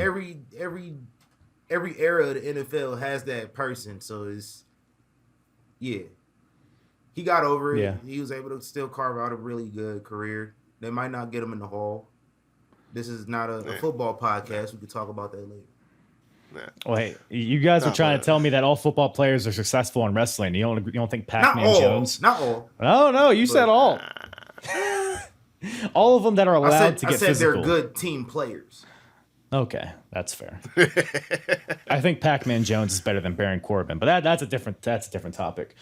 I agree. He won a championship first, so yeah, he didn't even get involved. He just threw money at a guy and distracted him. And didn't they I remember that Pac-Man versus Sting, or am I misremembering it? That sounds like a thing they would do. But that was the thing, right? Because Pac-Man, he wasn't allowed to take bumps, right? Nah, his contract he was still signed to the what was it, the Bengals at the time, I think. Titans. Yeah, one of them Titans. Yeah, a lot of motherfuckers on their team that just get arrested all the time. But it's a Tennessee thing. Yeah, he was still signed, so he couldn't get physical and anything. It would void his contract. So you're not gonna risk millions of dollars in the NFL to take a bump in the TNA ring. He's just standing there holding the tag rope. Unless you're D'Angelo Williams, you can find a way to finesse that. Yeah. That being said, he won more championships in TNA than Monty Brown did. So, look, I'm not happy about it either. I'm just saying the facts are there. This is tragic. But this tag match here, this was pretty much just a brawl. It was definitely a lot of outside shenanigans. And Gail Kim is with AMW here. And at one point, she throws a bag of powder at Chris Harris because this is the fucking 80s, apparently. And Chris Harris, he opens it. He dumps it in his hand. He has the powder. And it gets kicked into his face, blinds him. And then he gives his finisher, the catatonic, to his own partner, James Storm, because he can't see. He's blind, you see. It's a completely different build, but that's fine. And then they give Chris Harris the death sentence, which is AMW's finisher. So they're kind of a little what do they call it in SmackDown versus Raw? Steel finisher, I guess. Yeah. Sounds right. But it's a 2 count. The match continues on. Gail Kim once again gets involved. So this is kind of what I was alluding to earlier when she does get kind of physically involved here. So Douglas tries to prevent her from getting involved. So she goes to the outside and grabs her by the throat. I was like, Jesus, Andy. And Harris slides in and handcuffs Andy Douglas to the guardrail outside, which allows, so it's just Chase Stevens versus the team of AMW. So AMW or James Storm hits Chase Stevens with a beer bottle, and then they hit the death sentence onto Chase Stevens, and AMW gets the win. And then on the way out, James Storm just hits Andy Douglas in the head with a chair, even though he's still handcuffed to the barricades. Like, fuck you. Damn. So yeah, it was a brawl. It was a lot of shenanigans, but what'd you guys think about it? Imagine what you could do when you have tag teams and you give a shit about tag team wrestling. Who would have thought? That's the moral of the story here. It's really what it comes down. Because this was, the psychology in matches matter, and there was a whole lot of that in this match, and the story that they told through that whole, 15, almost 20 minutes, something like that. That's all you really need to do, So that's the miracle of tag team wrestling, Vince. Yeah, like I said, these are my guys, man. They were my guys. But I have a correction though. It was not Beer Money that Pac-Man and Ron Killings lost to. It was AJ Styles and Tomko at Bound for Glory in 07. What a throwback. Yeah, Tomko. That was at Bound for Glory, you said? Yeah, and outside of Atlanta, they had the fake Welcome to Atlanta theme song that year. Yeah. Mm-hmm. Oh, man. I remember that, and I don't know why I remember that. Yeah, I got a lot of useless stuff up here. But tag team wrestling back then, I think, was what set TNA apart in my eyes compared to WWE. WWE had a lot of misses in the tag division, like Deuce and Domino and the Basham Brothers. Whoa, hold on. I will not have the names of Deuce and Domino besmirched on my podcast. They were great. Okay, I'll respect your podcast, but if anybody else can agree with me, the Basham Brothers, they were pretty cheeks. Get them out of here, bro. Yeah. And they won the titles multiple times. Awful gimmick. While they brought in a black woman and named her Shaniqua, that was racist. Yeah. It's very. I know whose fingerprints were on that one too. Can't let you get away with that now. Yeah. Man. This sounds like a very Bruce Pritchard thing. Is to name a black woman's character Shaniqua. He probably loved that. Yeah, it sounds like something. What? No Brother offense. Love? What? Y'all crazy. Yeah, great match, great tag team wrestling. I don't know. It's really the best thing about Impact in its history is they've always had great tag teams. Yeah, for Always. sure. I mean, right here, the Naturals and AMW, and then you had Triple X in the years before with Daniels and Elix Skipper. And then going into the future, we have the Machine Guns, Beer Money, LAX, and there's a point where Christopher Daniels and AJ are teaming. Like the tag team division, it has been a constant thread throughout their history as like the thing that sets them apart. And wish other companies would appreciate it, like you said. But yeah. Man, I'm looking at this. I did not know Motor City Machine Guns won the titles for the first time in 2010. Really? What? You know what? Now that you mention it, that kind of sounds right. In my head, I can't picture the Machine Guns holding the titles around this time. Yeah, wasn't for me. I tuned out at that point and came back once MVP debuted, and he had that faction with Bobby Lashley. Yes. Oh, yes. That brought me back for a bit, and then it was like Eric Young won the title and Nick Aldis was there. It then got kind of stupid. Yeah, man. Eric Young held the world title multiple times, as recently as last year. Wow, Not cool, man. I totally forgot about that. People do forget that. Eric Young, people forget Eric Young held the Knockouts tag title as well.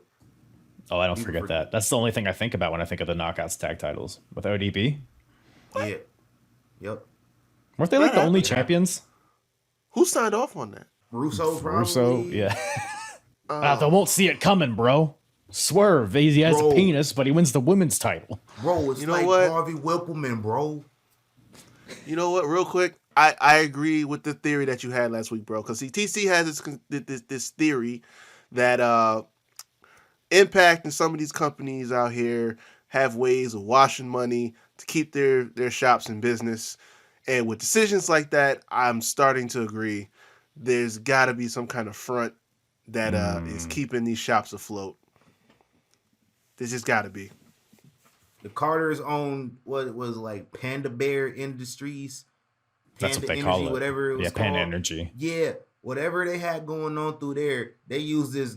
They had a wrestling company that was a subsidiary of this main company that they had, and this wrestling company they laundered money through it. I'm telling you, just like the cons, whatever stuff they got going on, and you know, that might have to. They definitely got to launder money now that they got to, pay all that money to Urban Meyer, and he's not going to work for him no more. So I'm saying, man, that's why they couldn't get Kevin Owens, right? Man, they're not a publicly traded corporation, so nobody can challenge them on it but the feds.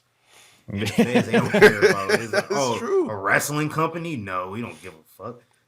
We haven't seen, we haven't seen releases from AEW like that. So Not yet. How they paying all these people, bro? Yeah. Their tickets are cheap. I know they don't. They getting all their money from selling T-shirts. No, they have the football. They have a little soccer team, right? You got the Jaguars. It's all. That's all bringing in Soccer revenue. team the only one that make money. Jaguars ain't making money really. Well, they're that's the Packers. hemorrhaging money. Yeah, you know. They just built They're a doing new okay for now. performance center, bro. They don't. Dude spent millions of dollars and put swimming pools in a stadium for a So team to people can go chill number 1 overall in the draft every year. Hey, that's kind of fire though, bro. Like I can go to get this NFL experience and just watch the game while I'm in a pool, and the tickets probably cost like $20. Shit, you can deal. do that in Vegas. But like they're in Florida. They don't gotta leave. You can't do it in Vegas though. You can't watch the team play right there in front of you though. But why would you want to, though? Exactly.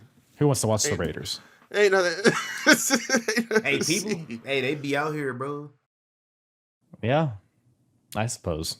They really go hard. Like I can't go anywhere without seeing a Raiders logo now, and this is new. This wasn't the case like a year ago. Everywhere I go, I see a Raiders logo or I see a Golden Knights logo. Not a fan of either team, so imagine how I feel. Like I just go in the store. I could go get a bag of chips. I can guarantee you a bag of chips I'm gonna get is gonna have a Raiders logo on it. That's how they do things out here, man. It's Las Vegas. That's true. I can't stand it. That's true. Get some better teams out here. Raiders fans are thorough. Like that. Hey, That's legit. Super Bowl weekend out here is gonna be a disaster. I'm telling you now. You're gonna hear some stories. More so than it already is. Like you thought this Henry Ruggs thing. I called that too. I was like, something terrible gonna happen with this team being here, and a player killed somebody in 2 years. So I'm telling you, the Super Bowl is gonna be crazy. That's what you get when you bring an Oakland team there, Bro. Like they brought the Oakland curse. You know what's crazy? I got one more thing. No, please. Mark Davis, the owner of the Raiders. This man buys the WNBA team here, and they just forgot how to play basketball all of a sudden. When it matters, they just can't play basketball when it matters. We got the MVP on the team, and we can't do nothing. Rant over. Let's continue. Is that Lisa Leslie? About to say, you giving yourself trauma right now. I am. Okay. I'll take your word for it. But speaking about disasters, speaking about train wrecks, we got a Monsters Ball match next, which is between this and the X Division title match, or the two, like, as far as match of the night for me goes. Not the Iron Man match? Yeah, that's the X Division title match. Yeah, that's what that was. Oh, that was Iron the Man. Ultimate X was not for this. Daniels and AJ. Right. That was for the X. Yeah. The X that fell. But we got Sabu versus Rhino versus Jeff Hardy versus Abyss. Man, you just see those names and you're like, hey, just use all the weapons. It's like a train crash. Yeah. It's like you got a four-way intersection. Everybody's just coming on full speed. No plans to stop. You got this, big drugged out little car, and you got this other car that just speeds and doesn't care about anybody. And then you got this big monster truck, which is Abyss. And then there's Rhino, which is, big PT Cruiser just coming full speed. Yeah. Rhino shaped like a PT Cruiser. A big PT Cruiser. That's the best description of Rhino that I've ever heard in my life. That's so true. Accurate. He's like he's a dense lad. He's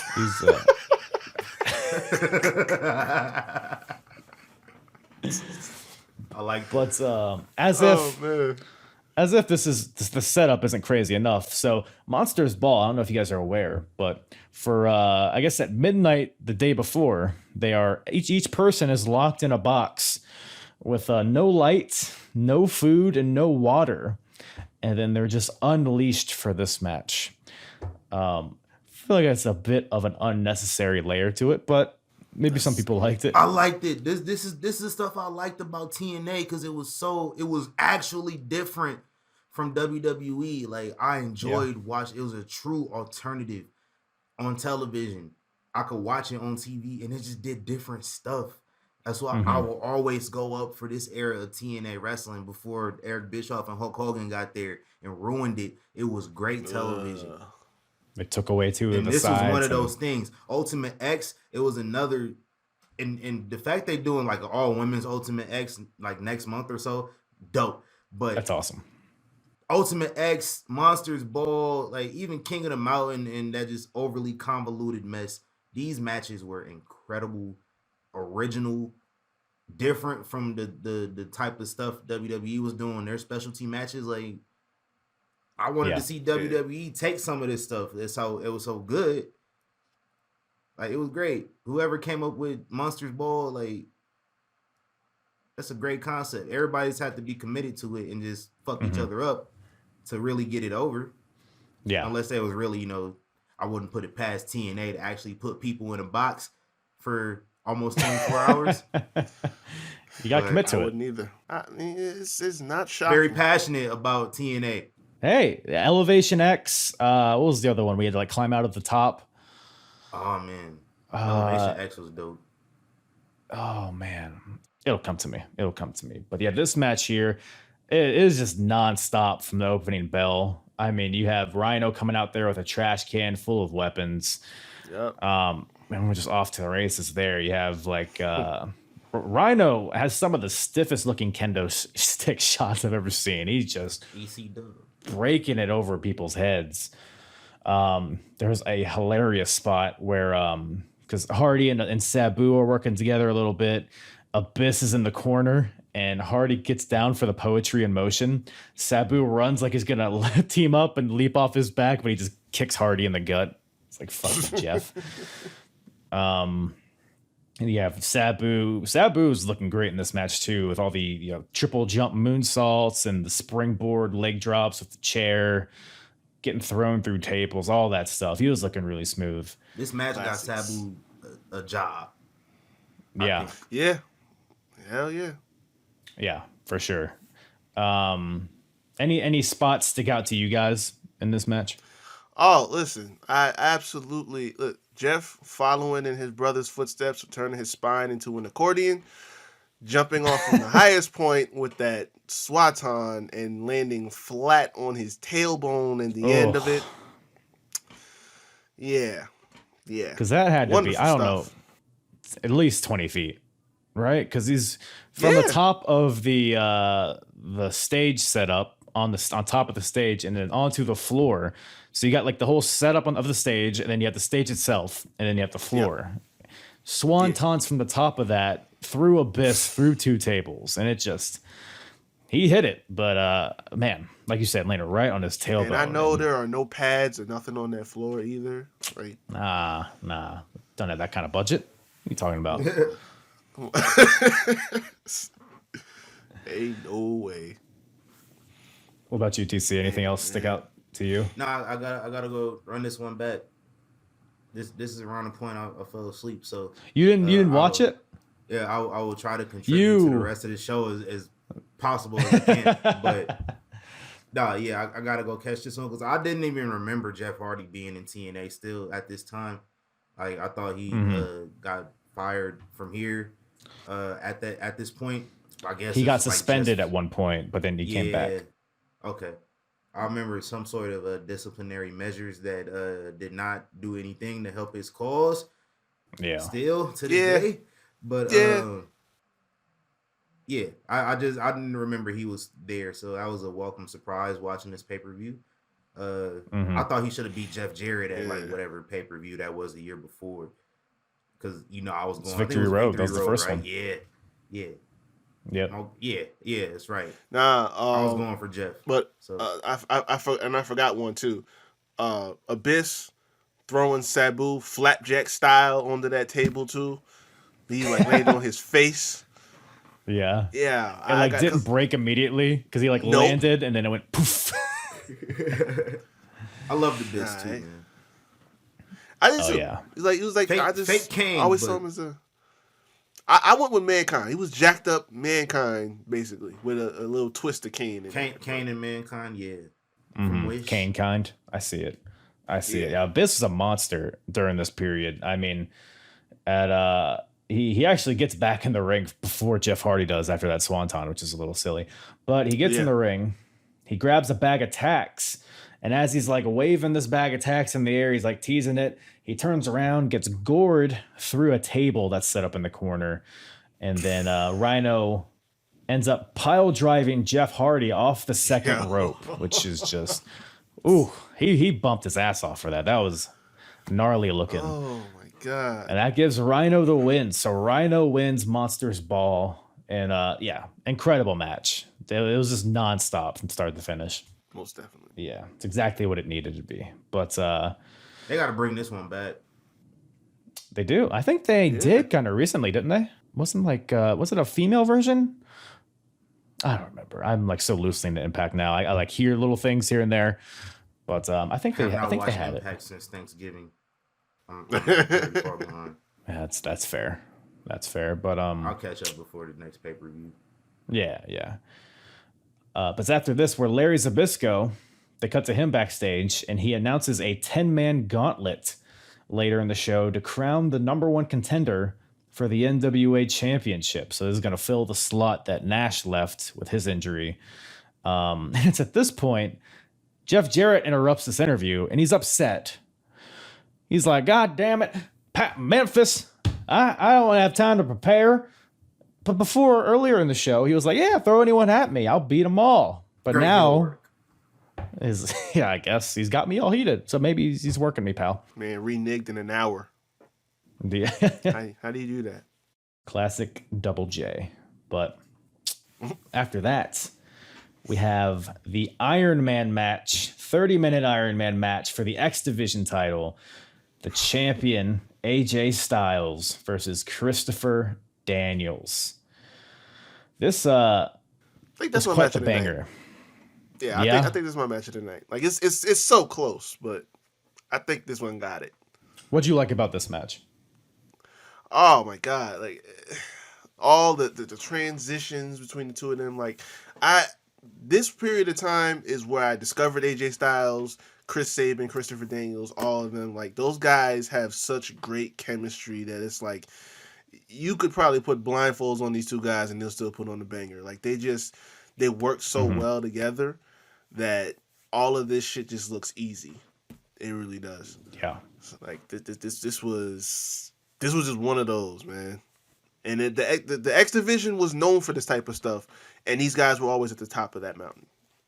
And you know what I like about it? Because they had the scramble on the pre-show. They had the X Division match. They had a lot of spotty kind of matches early in the show. This show wasn't that. It wasn't a spot fest X Division match. It was definitely, especially like the first 15 minutes or so, were pretty methodical and kind of a slower pace to it. But it built to that crescendo later in the match because the ending stretch of it was incredible. And so it's an Iron Man match, but ultimately there's only one fall in this match, which is another aspect of it that I do like, because I always hate it when it's like 5-4 in 30 minutes. It's like you're losing so many times in this short span of time. Yeah. It's a little silly, but yeah. And it's pretty much like the last 10 minutes where it really kicks in, because you get like Daniels hits the Blue Thunder Bomb for a 2 count. You have a 6 suicide dive from Christopher Daniels onto AJ to the outside. Then AJ gets rolled in.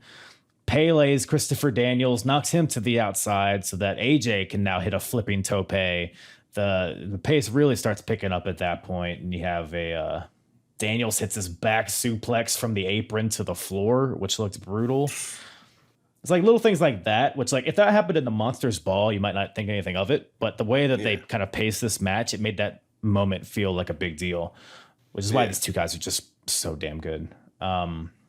They're back in the ring. They're going back and forth with strikes. They've been going at it for 25 minutes at this point, so they're spent. They're desperately trying to get the win at this point, because at this point it's still 0-0, so they're doing all these roll-ups and countering everything the other guy's doing. AJ does a handspring elbow, like a Tajiri style, but Daniels catches him with a German suplex. but AJ fights out and it's a discus clothesline. Like it's such like great energy from both guys. It's at this point where there's 3 minutes left. They both kind of recover, trade strikes, and now there's 1 minute left.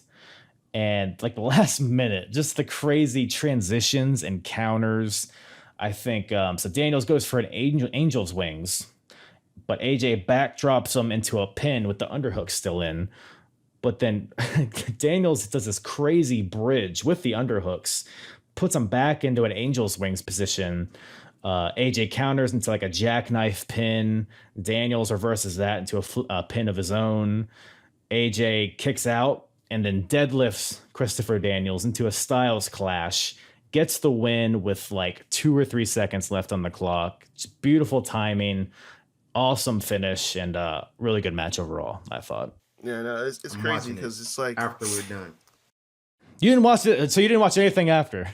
Nah, I was like, all right, I gotta get at least to this. You missed match. the best matches. Yeah, that's okay. That's okay. Oh man, no, it's crazy I because do remember seeing this a few times though. Like, I'm sorry to cut you off, sir. I watch Impact Wrestling on our show. I'm the only one. So usually like during like commercial breaks or whatever, they'll show old matches or they'll have like because you know the channel owns Impact Wrestling, so they're gonna show some old content later on in the show. And so I'm pretty sure they showed this match several times, but yeah, I already know it was great. Yeah. No, it's crazy because it's like, you know, just the other night we saw Hangman and Bryan Danielson go for like 60 minutes. All right. You look at a match like this, it's 25, but it's like it still has that same impact because of the work rate. It's like you don't have no, you know, weapons or nothing like that. You don't have no shenanigans going on. It's just straight, pure wrestling going on for 25 straight minutes, and it's like it has the same effect ultimately. You know, they only got one fall out of it at the end of the day, and you know, like I said, the chemistry between these two guys is seamless. So it's like you don't see botches, you don't see nothing going wrong. It all just goes exactly where they want to take it to. So that's how you tell a great story. Yeah, it felt like a big deal watching this match, and they built up to the final stretch perfectly. So they made use. I'm not like the biggest fan of Iron Man matches, but I think with the stipulation, they did it about as good as they could have. But that brings us to the 10-man gauntlet match to crown the number one who's going to face Jeff Jarrett later or immediately after this match. So it's 10 guys in it. All of them, except one, have had a match on this show. So it has like a weird energy to it. So Samoa Joe and Ron Killing started out, which is like, as soon as Samoa Joe came out, the crowd was like, yeah, we want this guy to win. So I should say this match is basically Royal Rumble rules. So where 2 guys start out, and then every minute after somebody else comes out. And so Truth and Joe go at it in the beginning. Some really stiff strikes from Samoa Joe here, like the knee in the corner, the face watch. This is just peak Samoa Joe. It's incredible. Oh, yeah. Then out comes Sabu with a chair, cracks both these guys in the face with it. Then out comes Lance Hoyt. Then after that is Abyss. Him and Abyss and Samoa Joe have a stare down, which is pretty fun, and a really, really fun like strike exchange between those two big bastards. And everyone, by the way, is like kind of selling their injuries from their previous matches. So you got Jeff Hardy out next, who's limping. He's probably legit limping out there because he probably broke his tailbone into 1,000 pieces. Yeah. Monty Brown's after that. Comes in and just pounces the shit out of Sabu. But then Jeff Hardy like jumps at Monty Brown, and Monty kind of like tries to go to like scoop slam him over the top rope, but they both end up going over. So both of them are eliminated. And that was, like you said, Monty Brown should have won this for sure. But I wonder if he was and he just fucked it up. You know what? He could have figured something out. Man. Yeah. Oh, so he macho maned himself? Is what you're saying? Yeah. Then Rhino comes out after that. He's still bleeding from his match. Didn't even want to wipe the blood off his face. But he comes in and clotheslines Lance Hoyt over the top, eliminating the ticked off Texan. Then out comes Kip James, the one guy in this match who does not have a match yet. So he's fresh. Cleans house. It's a famouser on Abyss. And then the last entrant is AJ Styles, who literally just had a 30-minute match. And so he's basically crawling out there to the ring. So everybody's in the match now. Ultimately, Rhino, it's down to Rhino and Abyss. Rhino gores Abyss and then tosses him over the top rope. So Rhino wins the gauntlet. And outside of Monty Brown, who I think would have made the most sense, Rhino, from a storyline perspective, because honestly, Rhino and Monty are kind of in a similar position, as they're both kind of like hired henchmen for Jeff Jarrett, who have been kind of Planet Jarrett. And they've kind of been disrespected by him. So Rhino made sense, but Monty had the momentum, and it was just the time. But Rhino is a good consolation prize, I suppose. It's a feel good story. I mean, for the time, like, yeah, it was probably the only other one that made sense. Yeah. But so that sets up Rhino versus Jeff Jarrett in the main event. So right away, right into it, Jeff Jarrett comes out. Rhino's in the ring, face down. He's bloody. He's beaten. Jarrett comes out, introduces the special guest referee, Tito Ortiz. And Jarrett, he's kind of teasing Rhino. He's kind of playing around with him because Rhino's been beat up at this point, obviously. Between the Monsters Ball and the Gauntlet match, he's just bones ready to be picked. And Jarrett hits a few top rope clotheslines, goes for a third one, but this time Rhino catches him, lifts him up, and gives him a low blow. And it's at this point where things start to get a little WCW. So Gail Kim comes out, tries to do a crossbody onto Rhino, but Tito Ortiz intercepts her, catches her, and kind of like leads her out, tries to get her out of the ring. And as he's doing this, Rhino goes for a gore, but gets leveled with a guitar. I posted a clip of this. It was one of the most brutal guitar shots I've ever. This hits him right in the face, but as Rhino's going like horizontal for a gore, it just looked brutal. It sounded brutal too. When Jeff swung that damn guitar, he swung that shit. Yeah, and it is what it is. It's not like a real guitar, obviously, but it's just you have to feel a little something when you get smashed with that. Oh yeah. So Gail Kim, she's I guess ejected at this point. Or I guess after the guitar shot, Jarrett makes the pin, but Rhino kicks out. So out comes AMW, the more henchmen of Jeff Jarrett. They have another guitar, so they hand it to Jeff. Tito Ortiz will have none of this, so he knocks out both members of AMW.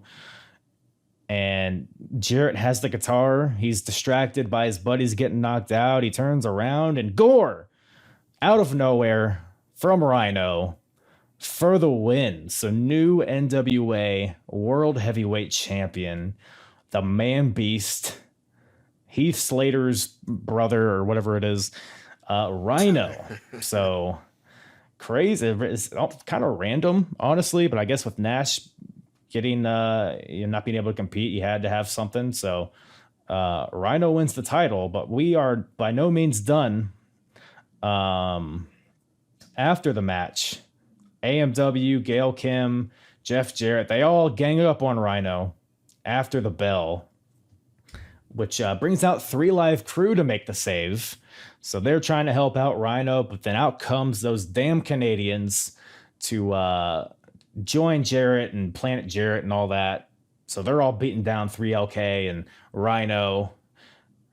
Oh, I forgot to mention, by the way, before the match, Jeff Jarrett brought a casket to the ring. Don't know why. He's not the Undertaker. There were no Druids, but there were some guys that brought out a casket.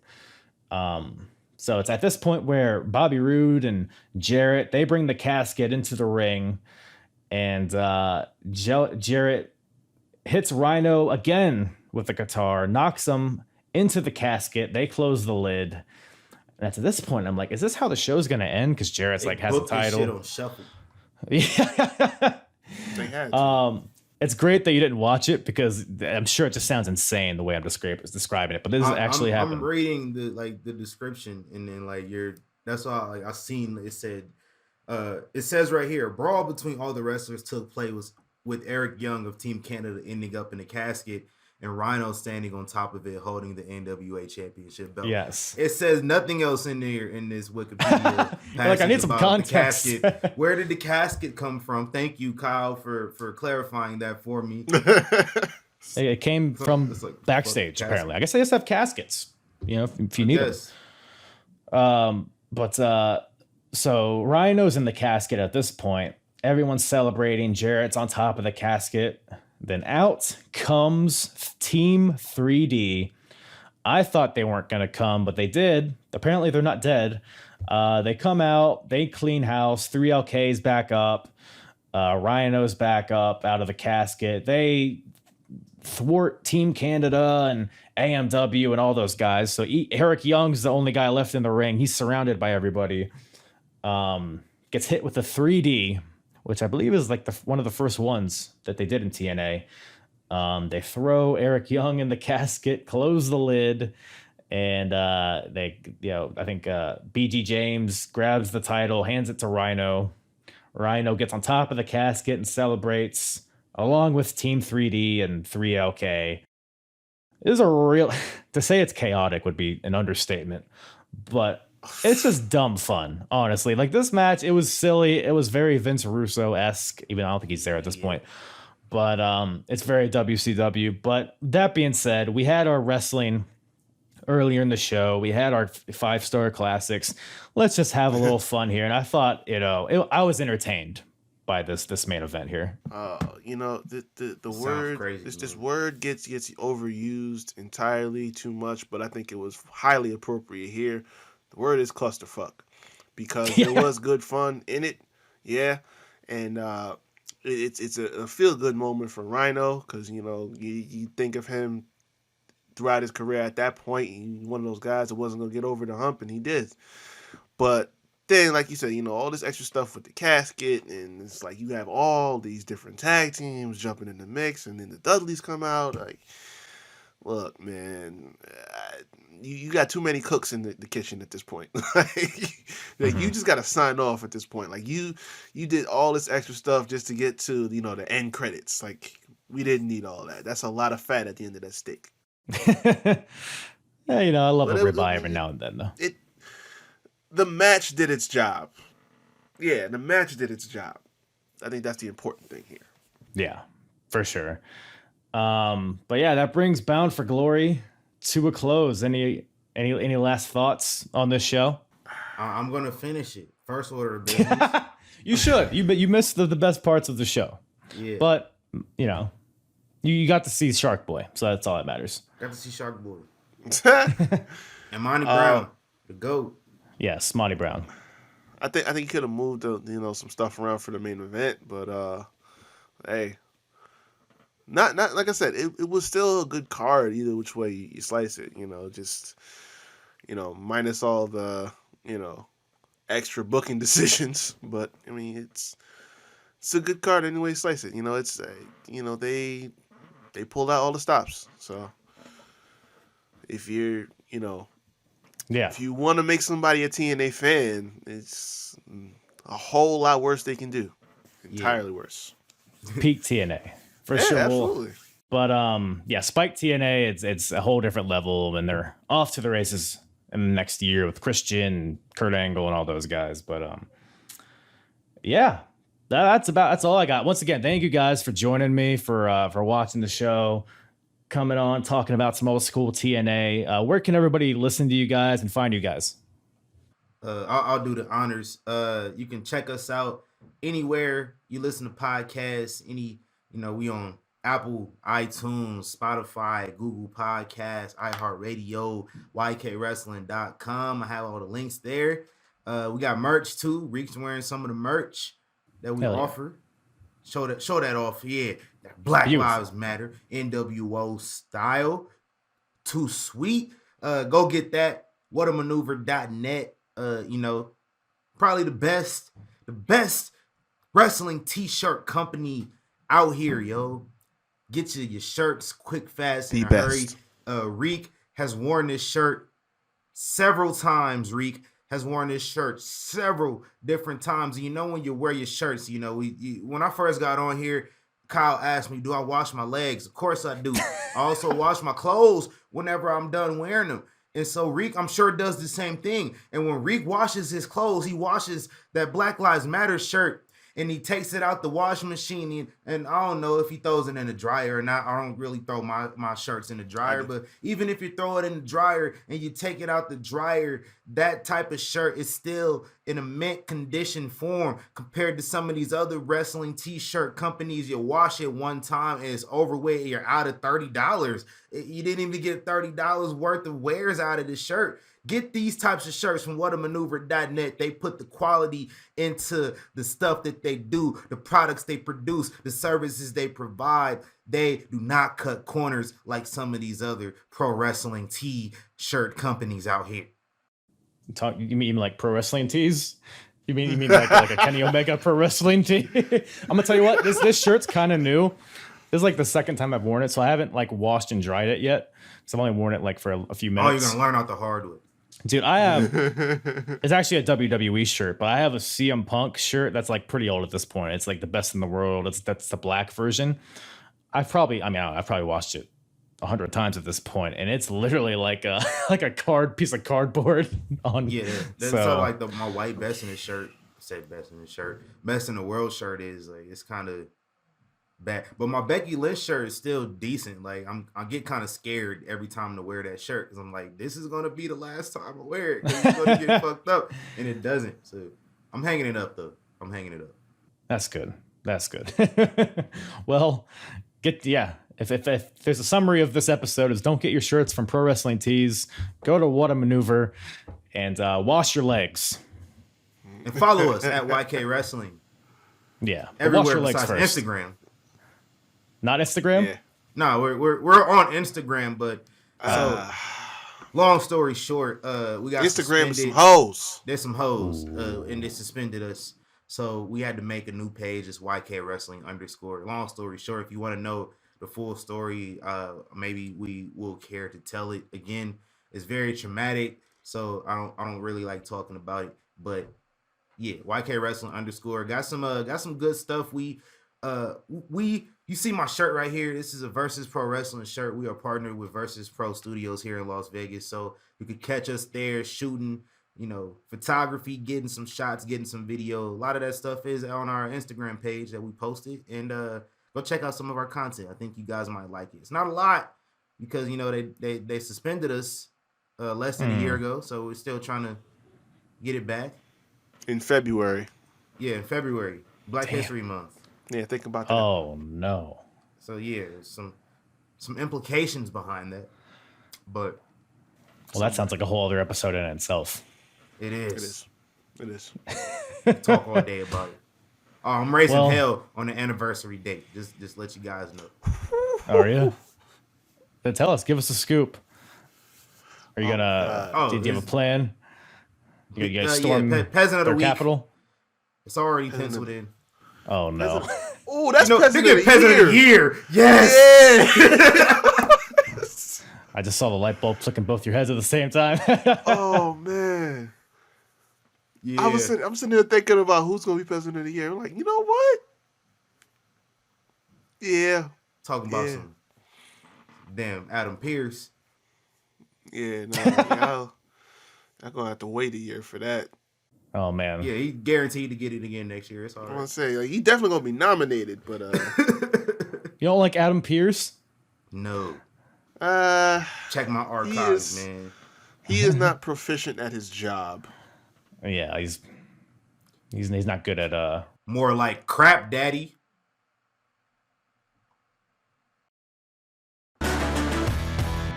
Once again, thank you to TC and Reek from the Young Kings Wrestling Podcast for joining me on this episode. Tons and tons of fun with those guys. Go check out their podcast. Once again, that's the Young Kings Wrestling Podcast. go to YKWrestling.com for all of their stuff. Whether you want to listen, watch, buy their merch, follow their Twitter, their Instagram, their OnlyFans, their Chatterbait. That's all there at YKWrestling.com. And apronbump.com for all of my episodes. For all the ways to listen and watch, go to apronbump.com. Follow all my social media in the description of this podcast as well. Twitter is probably where I'm most active these days, but follow me everywhere. TikTok, I need to make some more TikToks. Follow me there if you want to watch me shake my tits on TikTok. But other than that, that's all I got. I don't know. Yeah, so I'm recording this outro here before I actually go back and listen to the episode. So I don't know if it comes off like this. But I almost shit my pants like several times during this episode. I don't know if that was maybe in the video version you could see me sweat a little bit, but man, I had to taper some stuff down. I had to prairie dog a little bit during this episode because I usually take a pre-episode ceremony generally, but in this case I did not for whatever reason. And it was a mistake because an hour and a half in, I was like, oh, about to take the Cosby kids to the pool, as they say. But I made it. Made it over 100 episodes so far without pooping my pants. But will I make it another 100? Well, that's for you to find out. And that's why you keep tuning in to see if I shart all over the place on screen or not. So yeah. Don't know why I felt the need to inform you guys of this. I probably could have just left it alone, but sometimes I just say things here to see if people listen to the outro. But I'm not making it up though. I really did almost shit my pants, but that's all I got for you guys. Thank you guys once again for listening. Poop noises. I'm a child. I'm hard. Yeah. And the hardest, talk around and disregard it. Strip you off the ground, show you what hard is. Standing strong and proud, nothing I guess. Let's get it started.